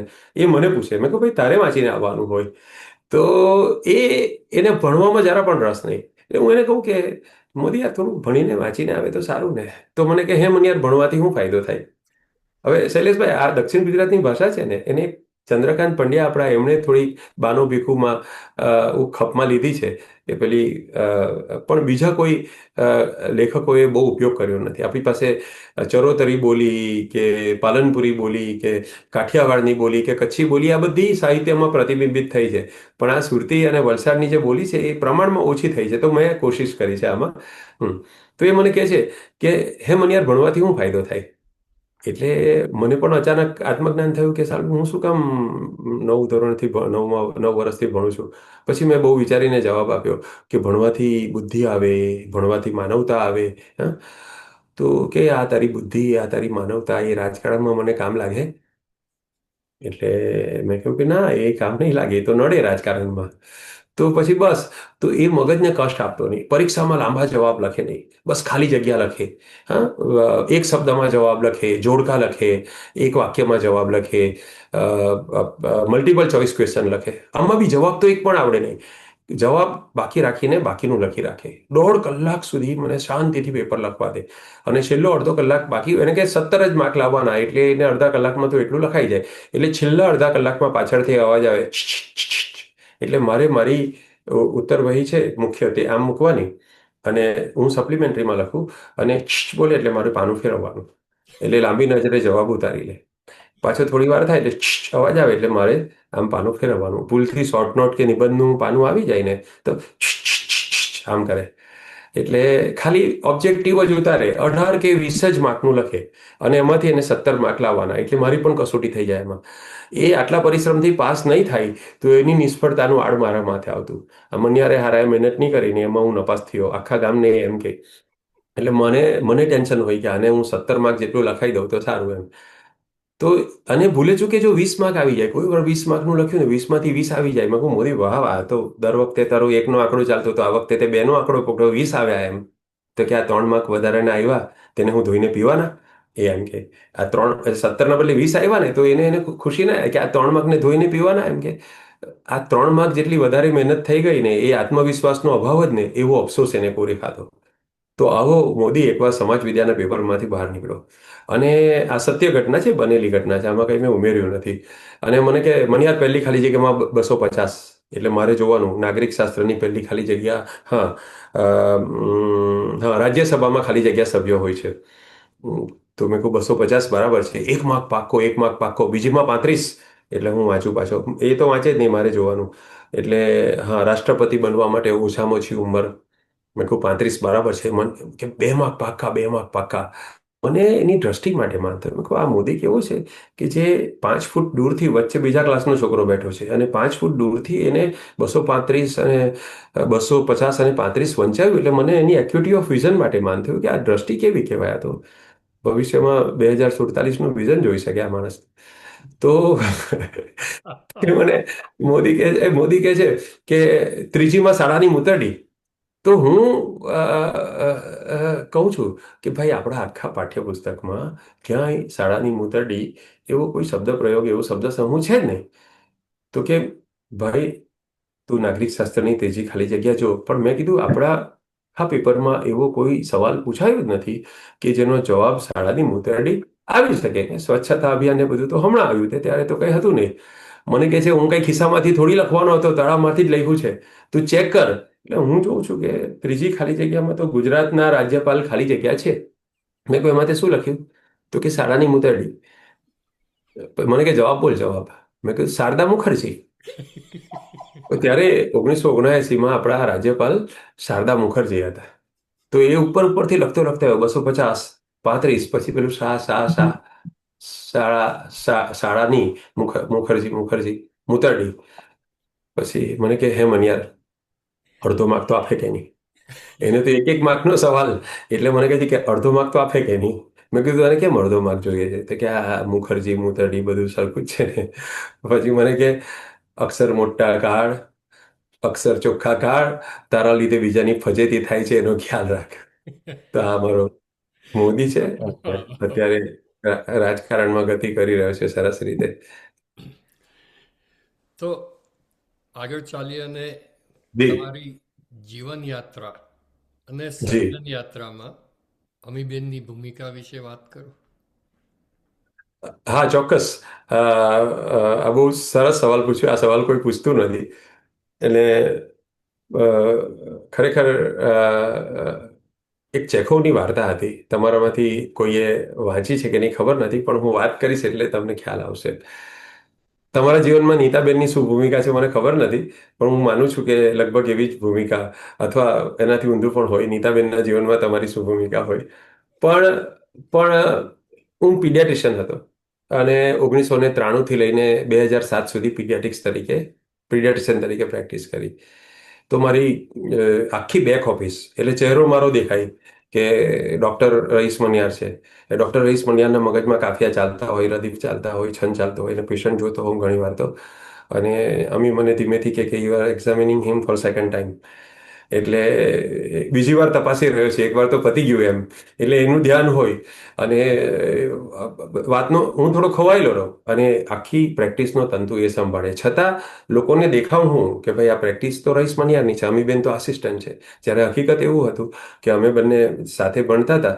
તો A she was first ranker અને મારો સેકન્ડ રેન્ક હતો. એનીવે, તો પીડિયાટ્રિશિયનમાં એણે સ્વેચ્છાએ સેકન્ડ ફિડલ વગાડવાનું નક્કી કર્યું. પછી મને 15, 17, 13 વર્ષ થયા પ્રેક્ટિસને. મારું મન જલ્દી કોઈ પણ વસ્તુમાંથી ઉઠી જાય. એટલે મેં ચાઇલ્ડ સાયકિયાટ્રીની પ્રેક્ટિસ કરવાનું નક્કી કર્યું. એમાં ક્વોલિફિકેશન લીધું અને પછી ચાઇલ્ડ સાયકિયાટ્રીની પ્રેક્ટિસ 7-8 વર્ષ કરી. હવે અમીને સાયકિયાટ્રી સાથે કોઈ લેણું નહીં, એકદમ એનું કોન્ક્રીટ માઇન્ડ. તે છતાં મારી ચાઇલ્ડ સાયકિયાટ્રીની હિસ્ટ્રી ટેકિંગથી લઈને રેકોર્ડ કીપિંગને લઈને બધા જ કામ 7 વર્ષ સુધી એણે કર્યા.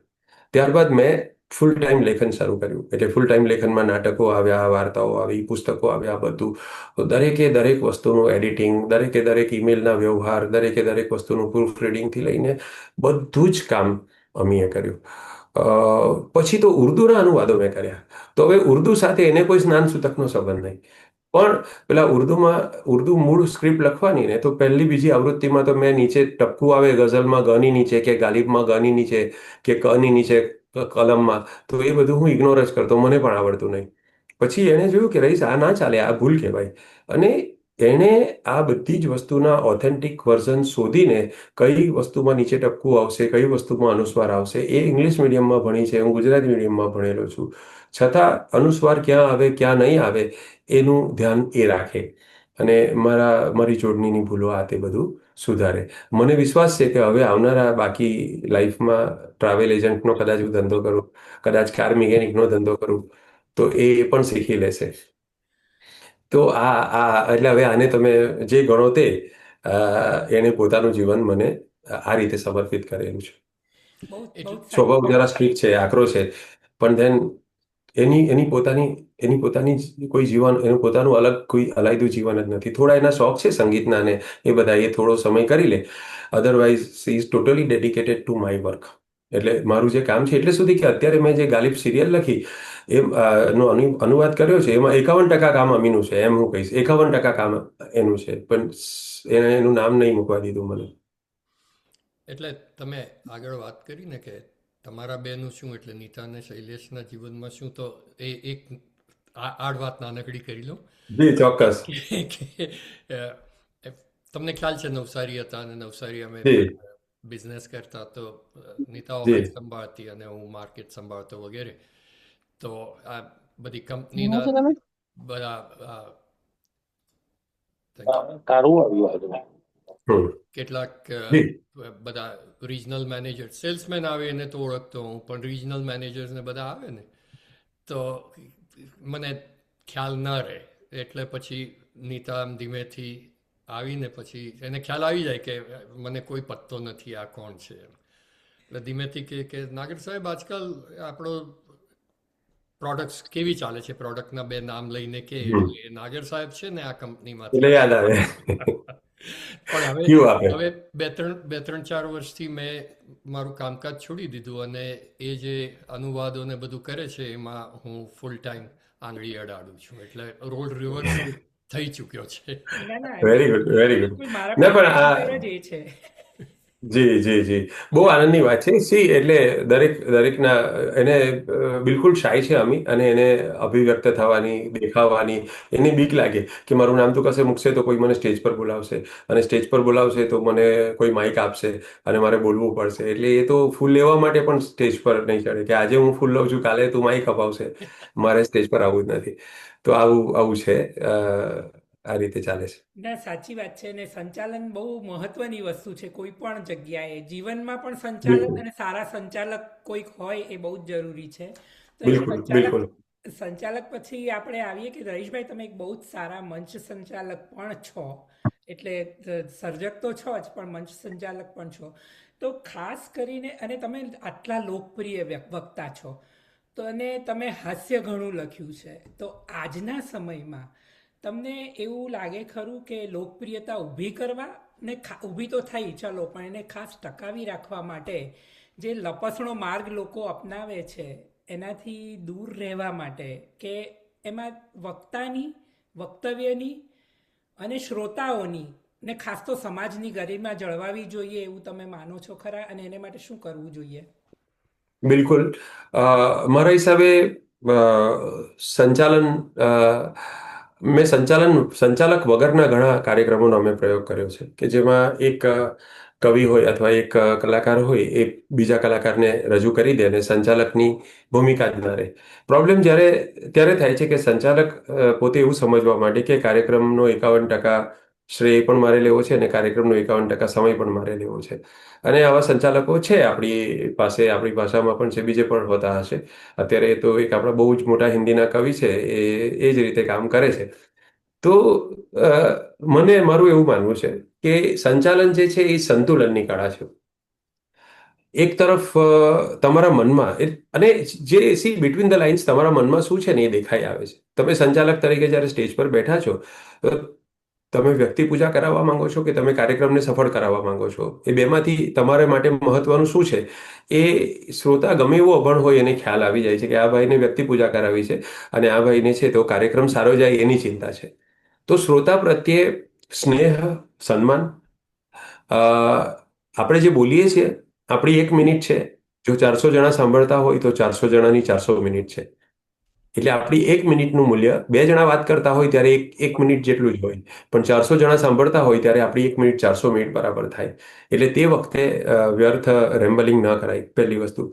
બીજું કે સંચાલક હો એટલે કવિ છે, જે કલાકાર છે, જેને રજૂ કરવાનો છે, એની સર્જકતા પ્રત્યે આદર હોવો જોઈએ.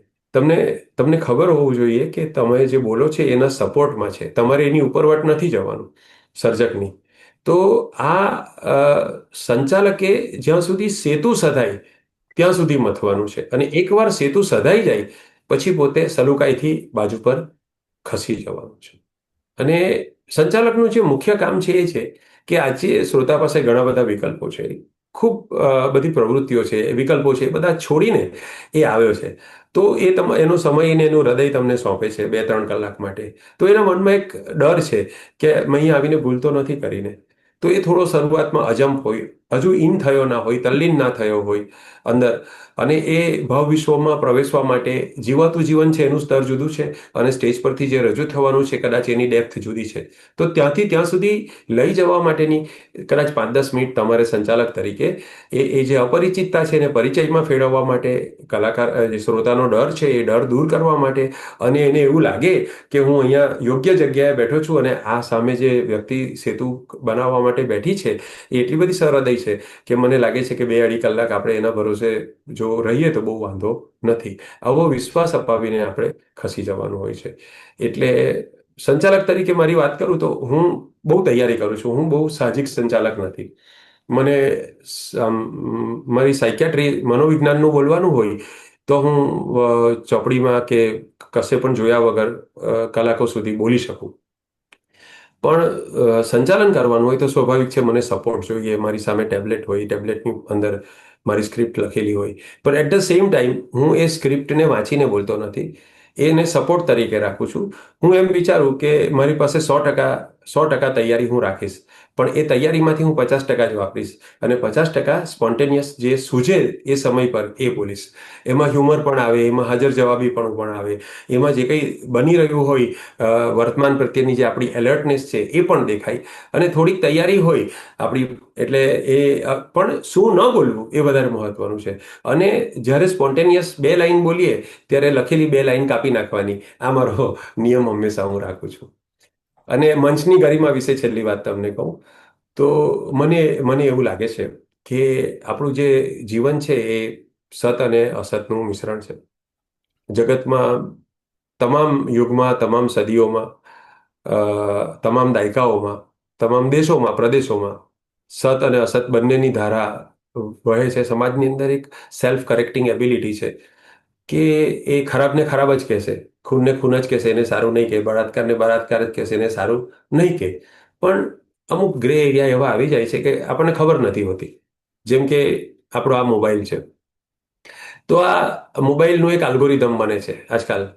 તમે એની અંદર સ્પિરિચ્યુઅલ જોશો, ફિલોસોફી જોશો તો એ મોબાઈલ આખો એવો જ થઈ જશે, અને તમે એની અંદર પોર્નોગ્રાફી કે બીજું કંઈ જોશો તો એ આખો મોબાઈલ એવો જ થઈ જશે. એમ જીવનનું પણ એક આલ્ગોરિધમ છે એ તમે કેવી વસ્તુઓની આસપાસ જીવો છો, કેવી વસ્તુઓની આસપાસ રહો છો. તો મને એમ લાગે છે કે સમાજ મંચ પાસેથી એક એવી આશા રાખે છે કે જે સત અસતની ધારા છે એમાંથી આપણને સાચું શું છે, સારું શું છે, સાત્વિક શું છે, સત્વશીલ શું છે, એનો થોડોક ખ્યાલ આપે. તો આ ગરિમાને છેલ્લા 25-30 વર્ષોમાં બહુ હાનિ પહોંચી છે. એક સમય હતો કે એકાધિકાર હતો બધા માધ્યમો પર, તંત્રીઓનો, સંપાદકોનો, કે જેમાં સારી વસ્તુ પણ નહોતી પહોંચી શકતી. એવો ખરાબ સમય હતો કે અમારા જેવા કવિઓએ શરૂઆતના વર્ષોમાં છોકરીઓના નામે કવિતા લખીને મોકલવી પડતી, જેથી સંપાદકો એને છાપે.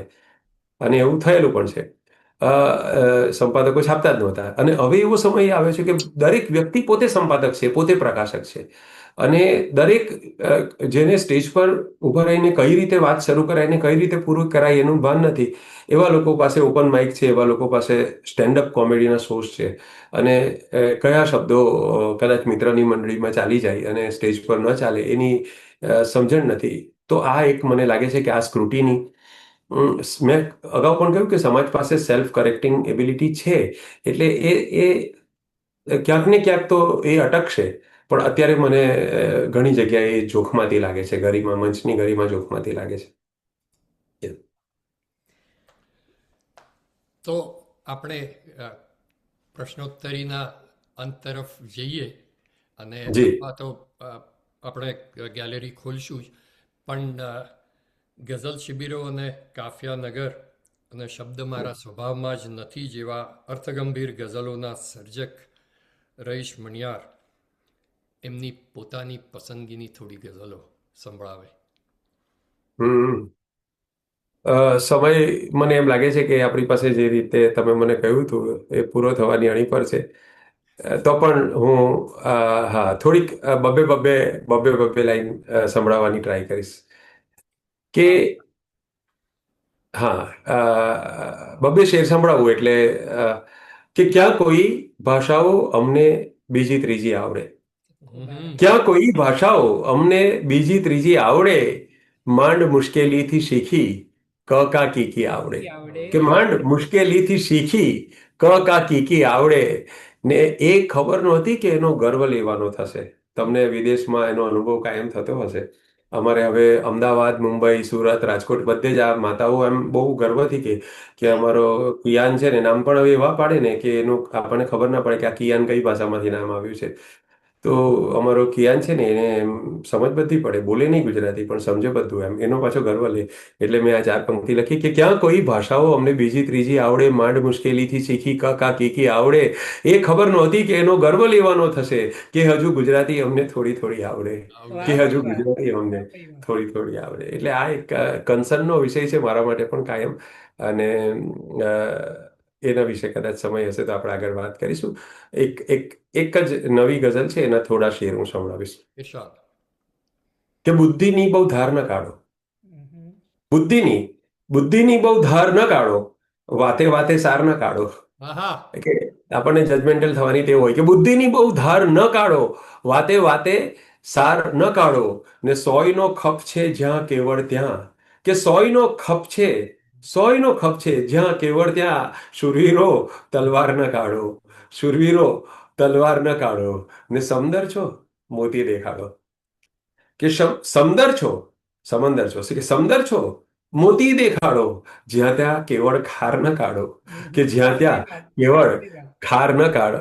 આ ખાર કાઢનારા બહુ બધા છે આપણા ગુજરાતીમાં અને બધે જ. અને રસ્તો સામે સાવ નવો છે, કે રસ્તો સામે સાવ નવો છે, જૂના નકશા બહાર ન કાઢો.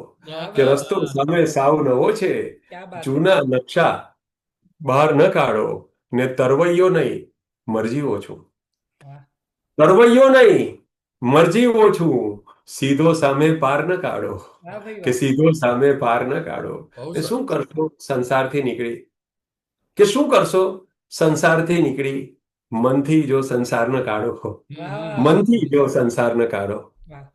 તો આ મને લાગે છે કે રત્ના એક 4 પંક્તિ હું કહીશ, મને ગમતી 4 પંક્તિ છે કે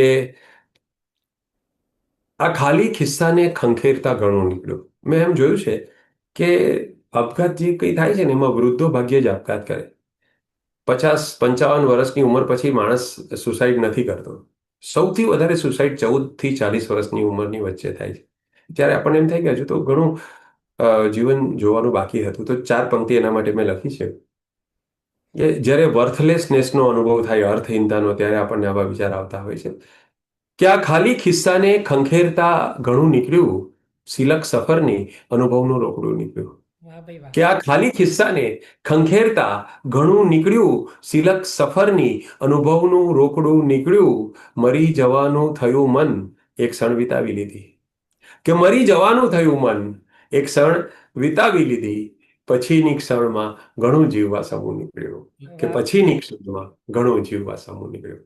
વાહ ભાઈ વાહ, બહુ સરસ, બહુ સરસ.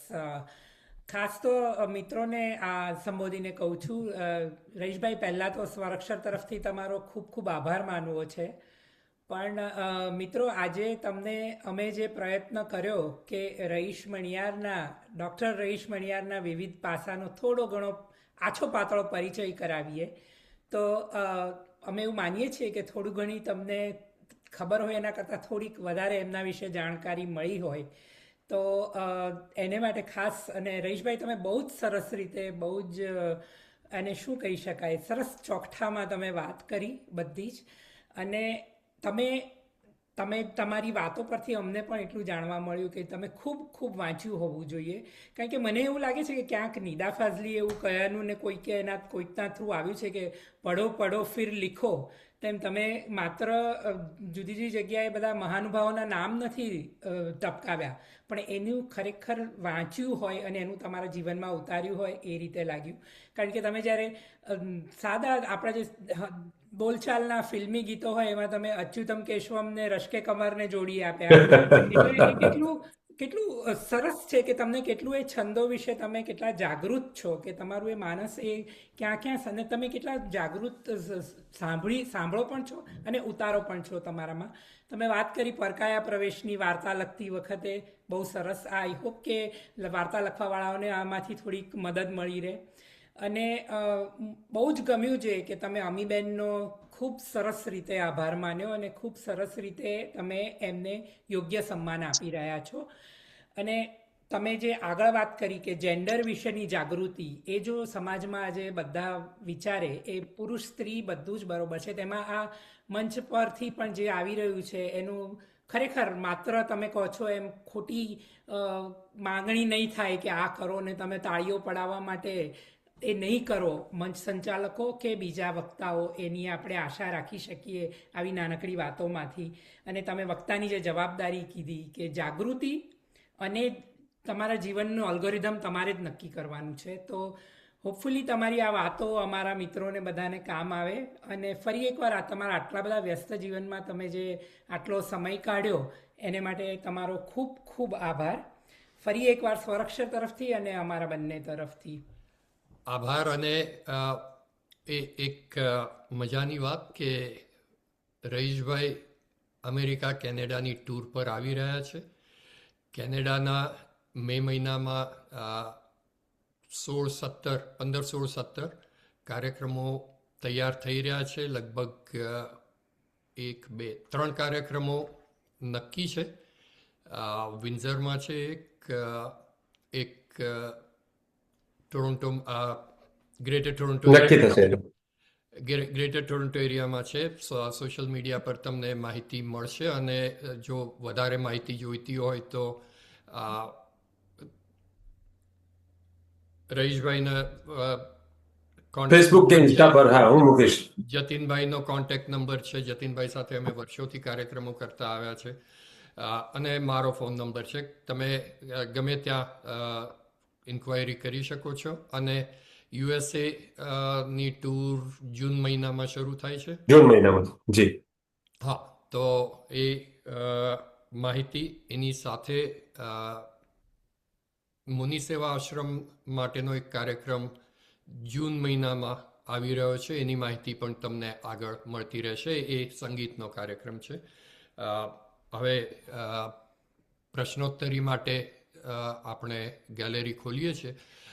વર્ચ્યુઅલ કે હાથ ઊંચો કરશો, ટૂંકો પ્રશ્ન, ટૂંકો પ્રતિભાવ આવકાર્ય રહેશે. મિત્રો હાથ ઊંચો કરજો. ભરતભાઈ ભટ્ટ. હલો. ભરતભાઈ નમસ્તે. હા રવીશભાઈ, કેમ છો? કેમ છો? બસ બોલો, બોલો, મારે ખાલી એ જ પૂછ્યું હતું, તમે મિશિગન આવવાના છો કે નહીં? જૂન. યા મિશિગન મોસ્ટ પ્રોબેબલી આવીશ સર, આવીશ. અત્યારે હજુ તબક્કો એવો છે કે તારીખો કે કશું નક્કી નથી થયું, પણ I will be there. I be there. આવે તો જણાવજો મને. ચોક્કસ ભરતભાઈ, ચોક્કસ ભરતભાઈ. સ્મિતાબેન કેમ છે? સીતા મજામાં, થેન્ક યુ. તમારો પ્રોગ્રામ સાંભળ્યો બરાબર, એઝ યુઝ્યુઅલ. બહુ મજા આવી. સરસ સરસ સરસ સરસ સરસ. ગોલ્ફ રમવા જાઓ છો ફ્લોરિડા હજુ? Okay okay. I remember. બહુ વર્ષો થઈ ગયા. ચંદ્રેશભાઈ નથી તો હવે ડિટ્રોઇટ આવવાનું મન નહીં થાય. પણ આવો આવો, હું છું. ચોક્કસ ચોક્કસ ચોક્કસ. Rekhaben Iyer. Thank you. Yes Rekhaben. નમસ્તે. તમે આટલો ટાઈમ સ્પેન્ડ કરીને અમારી સાથે વાતચીત કરી, બહુ જ મજા આવી. તમને ફેસબુક પર ફોલો કરીએ છીએ ને તમારા લેખો ને બધું જોઉં છું. અમીબેન માટે તમે આટલું સરસ બોલ્યા, બહુ જ ગમ્યું. મારે એક પ્રશ્ન હતો કે આ જે તમે બધા પુસ્તકો બધા લખ્યા છે એમાંથી તમારો સૌથી ફેવરેટ કયો છે? ઓકે, મને અ, અ, જરાક મુશ્કેલ સવાલ છે, પણ જો ફિક્શન ને નોન ફિક્શન એમ બે ભાગ પાડું, પોએટ્રી પાછો 3 ભાગ થઈ જાય, પણ ફિક્શનમાં મને સૌથી વધારે મારી જે નવલિકા સંગ્રહ છે ડૂબકી ખોર, એ મને સૌથી વધારે પસંદ છે. એ મને લાગે છે કે મારું સૌથી સારું કામ છે ડૂબકી ખોર.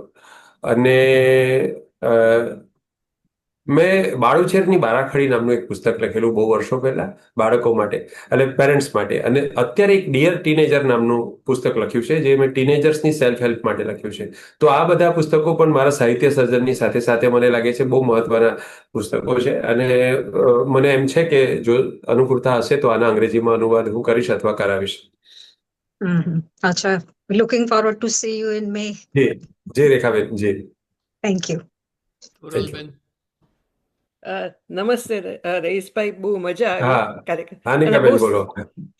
તોરલ નામ છે મારું. તોરલ છે, અનિકા શુક્લાના એના પરથી જોડાયા છો તમે. ઓકે, તોરલબેન બોલો. બહુ મજા આવી અને બહુ સરળ ભાષામાં તમે બધું સમજાવ્યું અને એટલે બહુ મજા આવી. અને તમારા પુસ્તકો ક્યાંથી મળી શકે, ખાસ કરીને તમે જે ગઝલના અનુવાદ કર્યા છે તે? મારા આમાં અલગ અલગ પબ્લિશર છે, પણ મોટેભાગના મેજોરિટી બુક્સ મારી આરઆર શેઠમાં છે. આરઆર શેઠ અને જેનોપસ. હા, જે 15 બુક અવેલેબલ છે એમાંથી 10 પુસ્તકો આરઆર શેઠમાં છે, અને 3 પુસ્તકો મારા જેનોપસમાં છે. તો આ બધા એમેઝોન પર મળતા હોય છે. તમે મારું નામ લખીને સર્ચ કરશો તો મળશે. અને બીજું એ કે ભાઈ અનુવાદમાં કોઈક વખત એમ થાય કે ભાઈ હિન્દી કે બંગાળી તમે જુઓ તો એ લોકો જુદી રીતે એ લોકો એનો અભિવ્યક્તિ જુદી રીતે કરે ને આપણે ગુજરાતીમાં અભિવ્યક્તિ જુદી રીતે કરીએ. તો આપણે અનુવાદમાં એવી રીતે આપણી ગુજરાતી રીતે અભિવ્યક્તિ કરવાની છૂટ મળે કે ન મળે, લઈ શકાય? હા, એટલે જે જે ટેકનિકલ અથવા જે નોન ફિક્શન હોય ને, એમાં બહુ છૂટછાટ ના લઈએ, કેમ કે એમાં લેખક બહુ પ્રિસાઇઝ હોય. જ્યારે ક્રિએટિવ હોય ને, જ્યારે તમને એવું લાગે કે ક્રિએટિવ વસ્તુનું અનુવાદ શક્ય નથી કરવો, એ ભાષાની વિશેષતાના કારણે એ બીજી ભાષામાં શક્ય જ નથી, ત્યારે તમે એને સમાંતર બીજો શબ્દ કે બીજી પદ્ધતિ અપનાવી શકો. તમને એમ ખબર હોય કે આ ક્રિએટિવ વસ્તુ છે અને આ એ જે તે ભાષામાં આ વસ્તુ બરાબર છે, પણ આને મારે ગુજરાતી કરવું, તો એ ઇન ધેટ કેસ પછી એ ભવાનુવાદ થઈ જાય ઘણીવાર. તો તમારે પછી એક ખુલાસો મૂકવો પડે કે ભાઈ આ રીતે મેં આમ કર્યું છે. પણ you can do it as long as તમને એવું લાગે છે કે તમે કવિને, લેખકને, મૂળ લેખકને ન્યાય કરી રહ્યા છો અને ગુજરાતી ભાવક સુધી પહોંચાડવા માટે આ અનિવાર્યપણે કરવું પડે એમ છે. મૂળ ભાષાને અનુવાદ જો હું ગુજરાતીમાં કરીશ તો મૂળ ભાષાનું હાર્દ જળવાશે પણ નહીં અને ગુજરાતીને સમજાવશે પણ નહીં. એના બદલે કોઈ સમાંતર વસ્તુ હું અહીંયા કરું તો સારું રહેશે એમ. અને ત્રીજો પ્રશ્ન છે કે ચિત્રનો લખવાનો શોખ છે મને, તો એમાં જી. તમારે શું ધ્યાન રાખવું જોઈએ એની અંદર? કોઈનું પણ ચરિત્ર. હા, બહુ સરસ સવાલ છે. આજકાલ બાયોપિક બનાવવાનો પણ એક ચાલ છે બોલિવૂડમાં. તમે જોયું હશે કે ઘણી બધી ફિલ્મો છેલ્લા 10 વર્ષમાં બાયોપિક આવી, અને ઇવન હોલિવૂડમાં પણ બાયોપિકની બહુ જ મોટી હિસ્ટ્રી છે. ફિલ્મની વાત કરીએ, એ લોકોને ઓબ્વિયસલી પુસ્તકો સ્વરૂપે તો આવે જ છે. તો વ્યક્તિના જીવન પ્રસંગો, એ જીવન પ્રસંગોને પહેલા જાતે સમજવા, એ જીવન પ્રસંગોની પાછળ, ધારો કે હું ગુરુદત્તનું બાયોપિક લખી રહ્યો છું, મારી પાસે ગુરુદત્તની ફિલ્મો છે, એટલે એનું સર્જન છે. પ્યાસા છે, કાગઝ કે ફૂલ છે, એની શરૂઆતની ફિલ્મો છે. તો હું એમ વિચાર કરીશ કે એક વ્યક્તિ તરીકે આ માણસ કલાકાર કેવી રીતે થયો, કલાકાર થયો એની અંદર આ વેદના કઈ રીતે ક્યાંથી આવી, એ વેદનાને એને કઈ રીતે આ વસ્તુઓમાં ઢાળી. તો એક સર્જકનું જે કર્મ છે, અથવા જે તે વ્યક્તિ, તમે નેતા લો, ગાંધીજી છે, ધારો કે તમે ગાંધીજીનું જીવન ચરિત્ર લખો છો, તો એનો ક્રક્ષ શું છે? એ ગાંધીજીમાં અહિંસા ક્યાંથી આવી, ગાંધીજીમાં સત્યાગ્રહ ક્યાંથી આવ્યો, ગાંધીજીમાં હરિજન કે ગરીબો પ્રત્યેની અનુકંપા ક્યાંથી આવી, ગાંધીજીમાં નીડરતા ક્યાંથી આવી. તો આ બધી જ વસ્તુના જવાબ ક્યાંક ને ક્યાંક એની જીવન કથામાં વિખરાયેલા પડેલા હોય. એ સામાન્ય માણસ એને એક ચિત્ર ન બનાવી શકે, પણ આપણું સર્જક તરીકેનું કર્મ એ છે કે આ વસ્તુને કાર્યકારણના સંબંધથી જો જોડી શકાય તો એને જોડવી અને એને એવી રીતે પોર્ટ્રે કરવી કે વાંચનારને એની અંદરથી એનો એક આમ જેને કહીએ ને કે તમે હાડકા ભેગા કરો છો, હાડકા ભેગા કરીને એક માળખું બનાવો છો, પછી એના પર માંસ મજ્જા કરો છો અને પછી એની અંદર પ્રાણ ફૂંકો છો. એમ જીવન ચરિત્રમાં જો તમે પ્રાણ ફૂંકી શકો અને એ પુસ્તકના પાના વાંચતા વાંચતા એ વ્યક્તિ પોતાના વિચારો અને પોતાની માન્યતાઓ સામે તમારી સામે ખડી થઈ જવી જોઈએ. તમે ગાંધીજી વિશેનું પુસ્તક વાંચો તો તમને થોડી વારમાં એમ લાગવું જોઈએ કે ગાંધીજી ઊભા થઈને બોલી રહ્યા છે પોતાના વિશે. તો અને એક વ્યક્તિને જે ખબર હોય એના કરતાં એક વિશેષ, એક ઊંડાણ ભરેલો એક આપણો અભિગમ હોય આમાં, તો મને લાગે છે કે સારું બાયોપિક બને. તો આ જીવન ચરિત્રમાં મને એમ લાગે છે કે કોઈ પણ હું કાર્યક્રમો કરતો હોઉં, ગઈકાલે રાજ કપૂર વિશેનો કાર્યક્રમ કર્યો, તો મારી કોશિશ એ હોય કે રાજ કપૂર કેમ બન્યા, કેમ એને જોકર બનવાનું પસંદ કર્યું, કેમ એમને ટ્રેમ્પ બનવાનું પસંદ કર્યું, અથવા એમની અંદરનો જિદ્દી પ્રેમી છે કે તુમ કિસી ઓર કો ચાહોગી તો મુશ્કિલ હોગી, તો એ ક્યાંથી આવ્યો. આ બધા સવાલોના જવાબ મેળવવાની કોશિશ હું કરું અને એ જવાબ મને મળે એને હું જીવન ચરિત્રમાં લઉં. તો આ રીતે મને એમ લાગે છે કે કોઈ પણ વસ્તુને તમે વધારે જીવંત બનાવી શકો છો જો તમે થોડી પોતે એના ઊંડા ઉતરો એની અંદર, તો આ શક્ય છે. તલ્લીન થઈને મહેનત કરવાની છે, બીજું કંઈ નથી. જી થેન્ક યુ સો મચ. જી જી જી થેન્ક યુ. સુરેન્દ્રભાઈ અને પછી મિનેશભાઈ. રહીશભાઈ, જી. તમે જે તમારી સર્જન પ્રક્રિયાની વાત કરી અને બીજી બધી જ આનુષંગિક અને બીજી બધી વાત કરી, એમાં મજા આવી એમ જો કહું તો that will be N utter અંડરસ્ટેટમેન્ટ. એટલે અને નીતાબેન, શૈલેષભાઈ, તમારો આભાર તો ખરો જ કે આમના જેવી પર્સનાલિટીને તમે અમારી સામે આજે રજૂ કરે. અમારી સામે તો ન કે આપણે સૌએ ભેગા મળીને માણ્યા, અને આપણે બધા જ આમનાથી પરિચિત છીએ. અને રહીશભાઈ, તમે જે બધી વાતો કરી પૂરેપૂરા અમે બધા શ્રોતાઓ ઇન્વોલ્વ થયા. અને મને એક વાત બધી જ વાતો ગમી. એ ખાસ તો મારે એ કહેવું છે, તમે જે મંચ માટે પેલું શું કહ્યું, જે સંચાલકે ધ્યાન રાખવું જોઈએ, ખાસ ધ્યાન રાખવું જોઈએ, એ બાબતમાં જે તમે છણાવટ કરીને એમાં તો હેડ્સ ઓફ. કારણ કે એ કદાચ બહુ ઓછા એ રીતે વિચાર્યું હશે. વધારામાં તો તમે જે કહ્યું કે ઘણી વખત નહીં, એવું પણ હોય અને થવું જોઈએ આઈડિયલી, કે છે તે રજૂઆત કરનાર પોતે પણ સંચાલક બને, એટલે કે ઇમ્પ્લાઇડ. એ રીતે એ જે તમે આખી વાત કરીને ઘણું જ એક નવું પાસું રજૂ કર્યું, અને એને માટે તમારો આભાર માની એટલો ઓછો. તમે નવી દિશા ઉઘાડી આપી એમ કહી શકાય. અને મારે એક વિનંતી એ છે કે તમે ચંદ્રકાંત બક્ષીને જે પ્રશ્નો પૂછ્યા એ તમે કહ્યું કે હમણાં નહીં કહું. જો કહી શકો તો કહો ભાઈ. 2 સવાલ હતા, એમાંથી એક કહી શકું એમ છું. એક કહીશ તો બક્ષી સાહેબ છે ને, આમ તો આપણા બધાના જ પ્રિય અને ખૂબ અને પ્રેમાળ, અને એ પછી એ ઘટના પછી પણ અમારો પ્રેમ બરકરાર રહેલો. અમે 19 વર્ષની ઉંમરે બનેલું, અને પછી 22 વર્ષે તો મારો પહેલો કાવ્ય સંગ્રહ આવ્યો, અને મારા પહેલા કાવ્ય સંગ્રહ વિશે એમણે લેખ લખેલો, એક આખો લેખ લખેલો. પોતાની જે કોલમ ચાલતી હતી એમાં નોર્મલી સાહિત્ય વિશે લખતા નહીં, પણ એમણે એક આખો લેખ લખેલો કે આ યુવાન કવિની રચનાઓ જોવા જેવી છે એમ કરીને. તો એનીવે એ પ્રશ્ન એમ હતો કે બક્ષી સાહેબ ત્યારે એક કાર્યક્રમોની સિરીઝ કરેલી. તે વખતે એમના 46 પુસ્તકો એક સામટા પ્રગટ થયેલા, અને બહુ આનંદ હતો. અને અમે બધા પણ સુરતમાં સમૃદ્ધિ હોલમાં કાર્યક્રમ હતો, અને હું ઓડિયન્સમાં છેલ્લી લાઈનમાં બેઠેલો હતો. કોલેજના પહેલા વર્ષમાં ભણતો હતો. તો બક્ષી સાહેબ એવું બોલ્યા કે વાચકને સલામ કાર્યક્રમનું નામ એવું હતું કે વિશ્વમાં અત્યાર સુધી કોઈ એવું ઘટના બની જ નથી કે એક જ લેખકના એક સાથે 46 પુસ્તકો પ્રગટ થયા હોય. અને આ વાક્ય 10 વાર એ બોલ્યા 1 કલાકનું. આમ એ બહુ સારા તેજસ્વી લેખક હતા, પણ વક્તા તરીકે થોડા એવી આમ જાદુઈ પર્સનાલિટી નહીં, એટલે થોડું રિપીટેશન આવ્યા કરતું હતું. અને એમને થોડો એવો શોખ બી ખરો કે આવું પોતાની વાત કરે, એટલે 10 વાર બોલ્યા આવું કે 46 પુસ્તકો એક સાથે વિશ્વમાં પહેલો બનાવશે. એટલે હું પછી આવી રીતે જેમ શૈલેષભાઈએ ઓપન કરી ગેલેરી, એમ ત્યાં પંકજ દેસાઈ નામના સંચાલક હતા, એમણે ઓપન કરી ગેલેરી. એટલે હું ઊભો થયો. મેં કહ્યું, સાહેબ, હવે મારે પણ મગજમાં એક પ્રશ્ન છે. આ 1987-86નું વર્ષ છે, ને આ વર્ષમાં લગભગ ગોવિંદાની 46 ફિલ્મો આવી છે, અને મિથુન ચક્રવર્તીની પણ 46 ફિલ્મો આવી છે, અને સામે પક્ષે નસીરુદ્દીન શાહની એક જ ફિલ્મ આવી છે. તો હવે હું કન્ફ્યુઝ થાઉં છું કે બેમાંથી મારે કોને સારા ગણવા એમ. તો આ એક સવાલ હતો. અને બીજો સવાલ અહીં જાહેરમાં બોલી શકાય એવો નથી.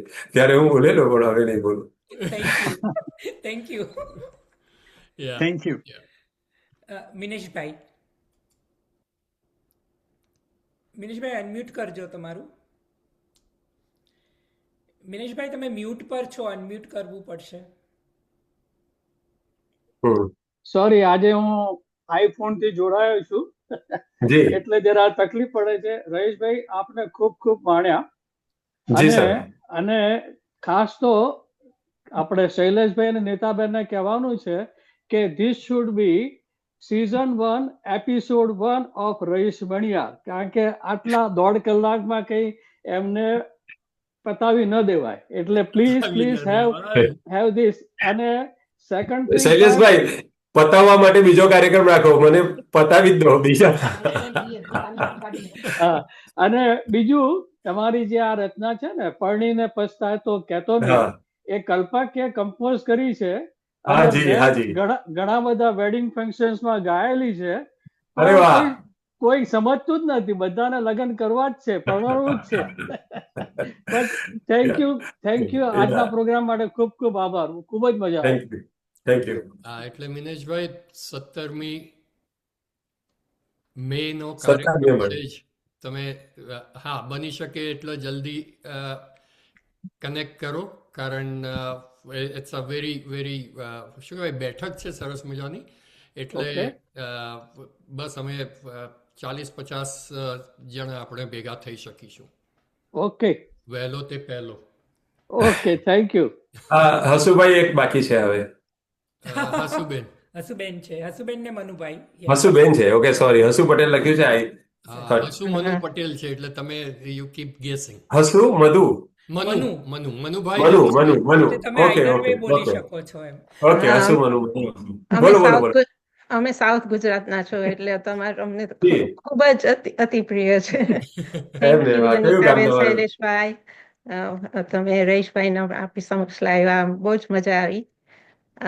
મને ગદ્ય કરતા પદ્ય પર વધારે છે એટ્રેક્શન. એટલે હું તમારી સ્ટોરીઝ મેં વાંચી છે, ડૂબકીખોરમાંથી વાંચી છે. ને આજની સ્ટોરીથી બહુ જ ઇન્સાઇટફુલ. તમે એટલી નાની ઉંમરે એવું થિંકિંગ કરી શકે, એ બહુ જ આઈ એમ વેરી ઇમ્પ્રેસ્ડ. ને તમને મળવા માટે ખૂબ જ આતુર. Hats of to you and meet you સૂન. અને હસબેન્ડ, તમને રહીશભાઈએ પ્રશ્ન કર્યો કે તમારું કયું ગામ એમ, એ તમારે કદાચ સાંભળવામાં ચૂકાઈ ગયું હોય તો. હા, મેં સાંભળ્યું નહીં. અમારું કરાડી મટવાડ, દાંડીની નજીક. હા ખબર છે, મટવાડ કરાડી હે ને. દરિયા કિનારે. ગાંધીની ઝૂંપડી છે ત્યાં કરાડી. એકચ્યુઅલી મનુ વધારે ત્યાંથી જાણે છે. હું તો એકચ્યુઅલી કેન્યામાં જન્મી હતી, પણ લાગણી છે ત્યાં. વાહ, વેરી ગુડ. કરાડીના લોકો દુનિયાભરમાં છે, ન્યુઝીલેન્ડ થી લઈને બધે જ છે. હા, બધે જ છે. Thank you. પારુલ, સરસ. અનમ્યુટ કરજો. પારુલબેન, અનમ્યુટ કરો. આપણા ઇન્ડિયાથી પણ મિત્રો જોડાયા છે. કોઈએ પૂછવું હોય કઈ તો ચોક્કસ. પારુલબેન, મારે એટલું પૂછવાનું છે કે આપની સાથે ઇન્ડિયા થી કોઈ આપની સાથે ચાલી શકે ત્યાં પ્રોગ્રામ માટે?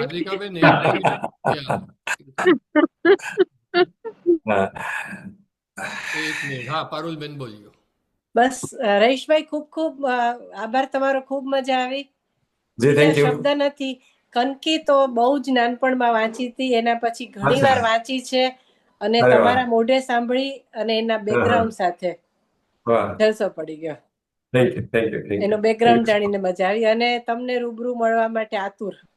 તમે ક્યાંથી છો? તમે ત્યાંથી છો? ટોરેન્ટો છો? નીતાબેન ની બાજુમાં, મિસિસાગામાં. અચ્છા, મિસિસાગા છો. Okay, very good. નીતાબેન, આ 40-50 માં આપણું નામ ખરું.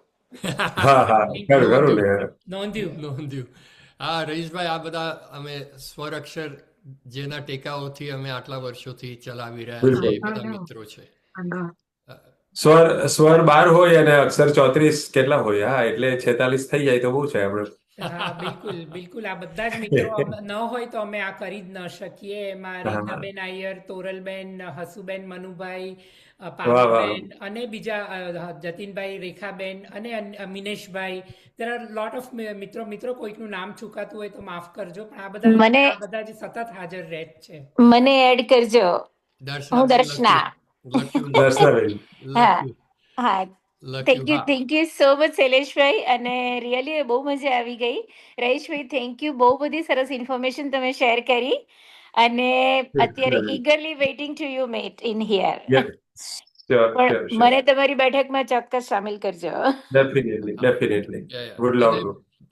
હરીશભાઈ, તમને તો ખબર છે જતીનભાઈ, રેખાબેન સાથે તો આપણો વર્ષોનો જી જી જી, એટલે એમના ઘરે સવારે આપણે બ્રેકફાસ્ટ કરેલો એકવાર.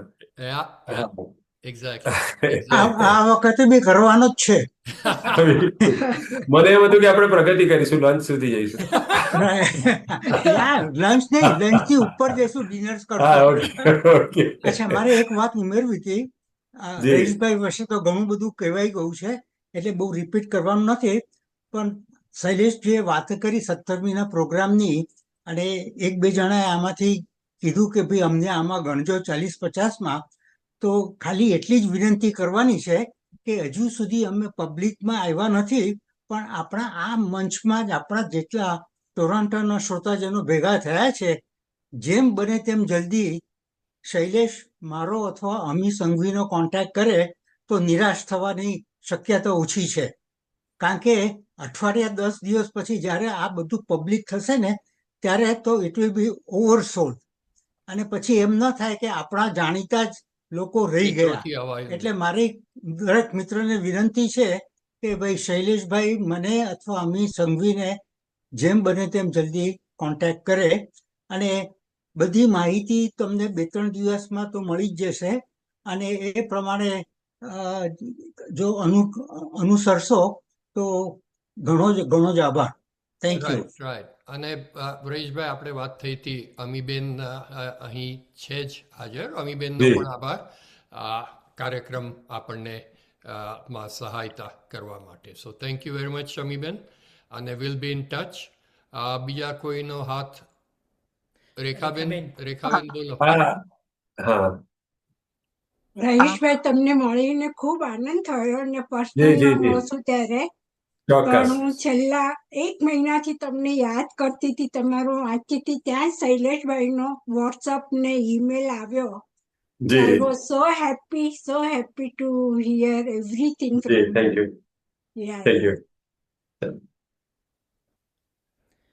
ઓકે. અતુલ, તમે અનમ્યુટ કર્યું, તમે કંઈ પૂછવા માંગો છો? ના, હું નિમિષા. અતુલ અમે બંને, અમારો બી લખી લેજો નામ, શૈલેષભાઈ. Thank you.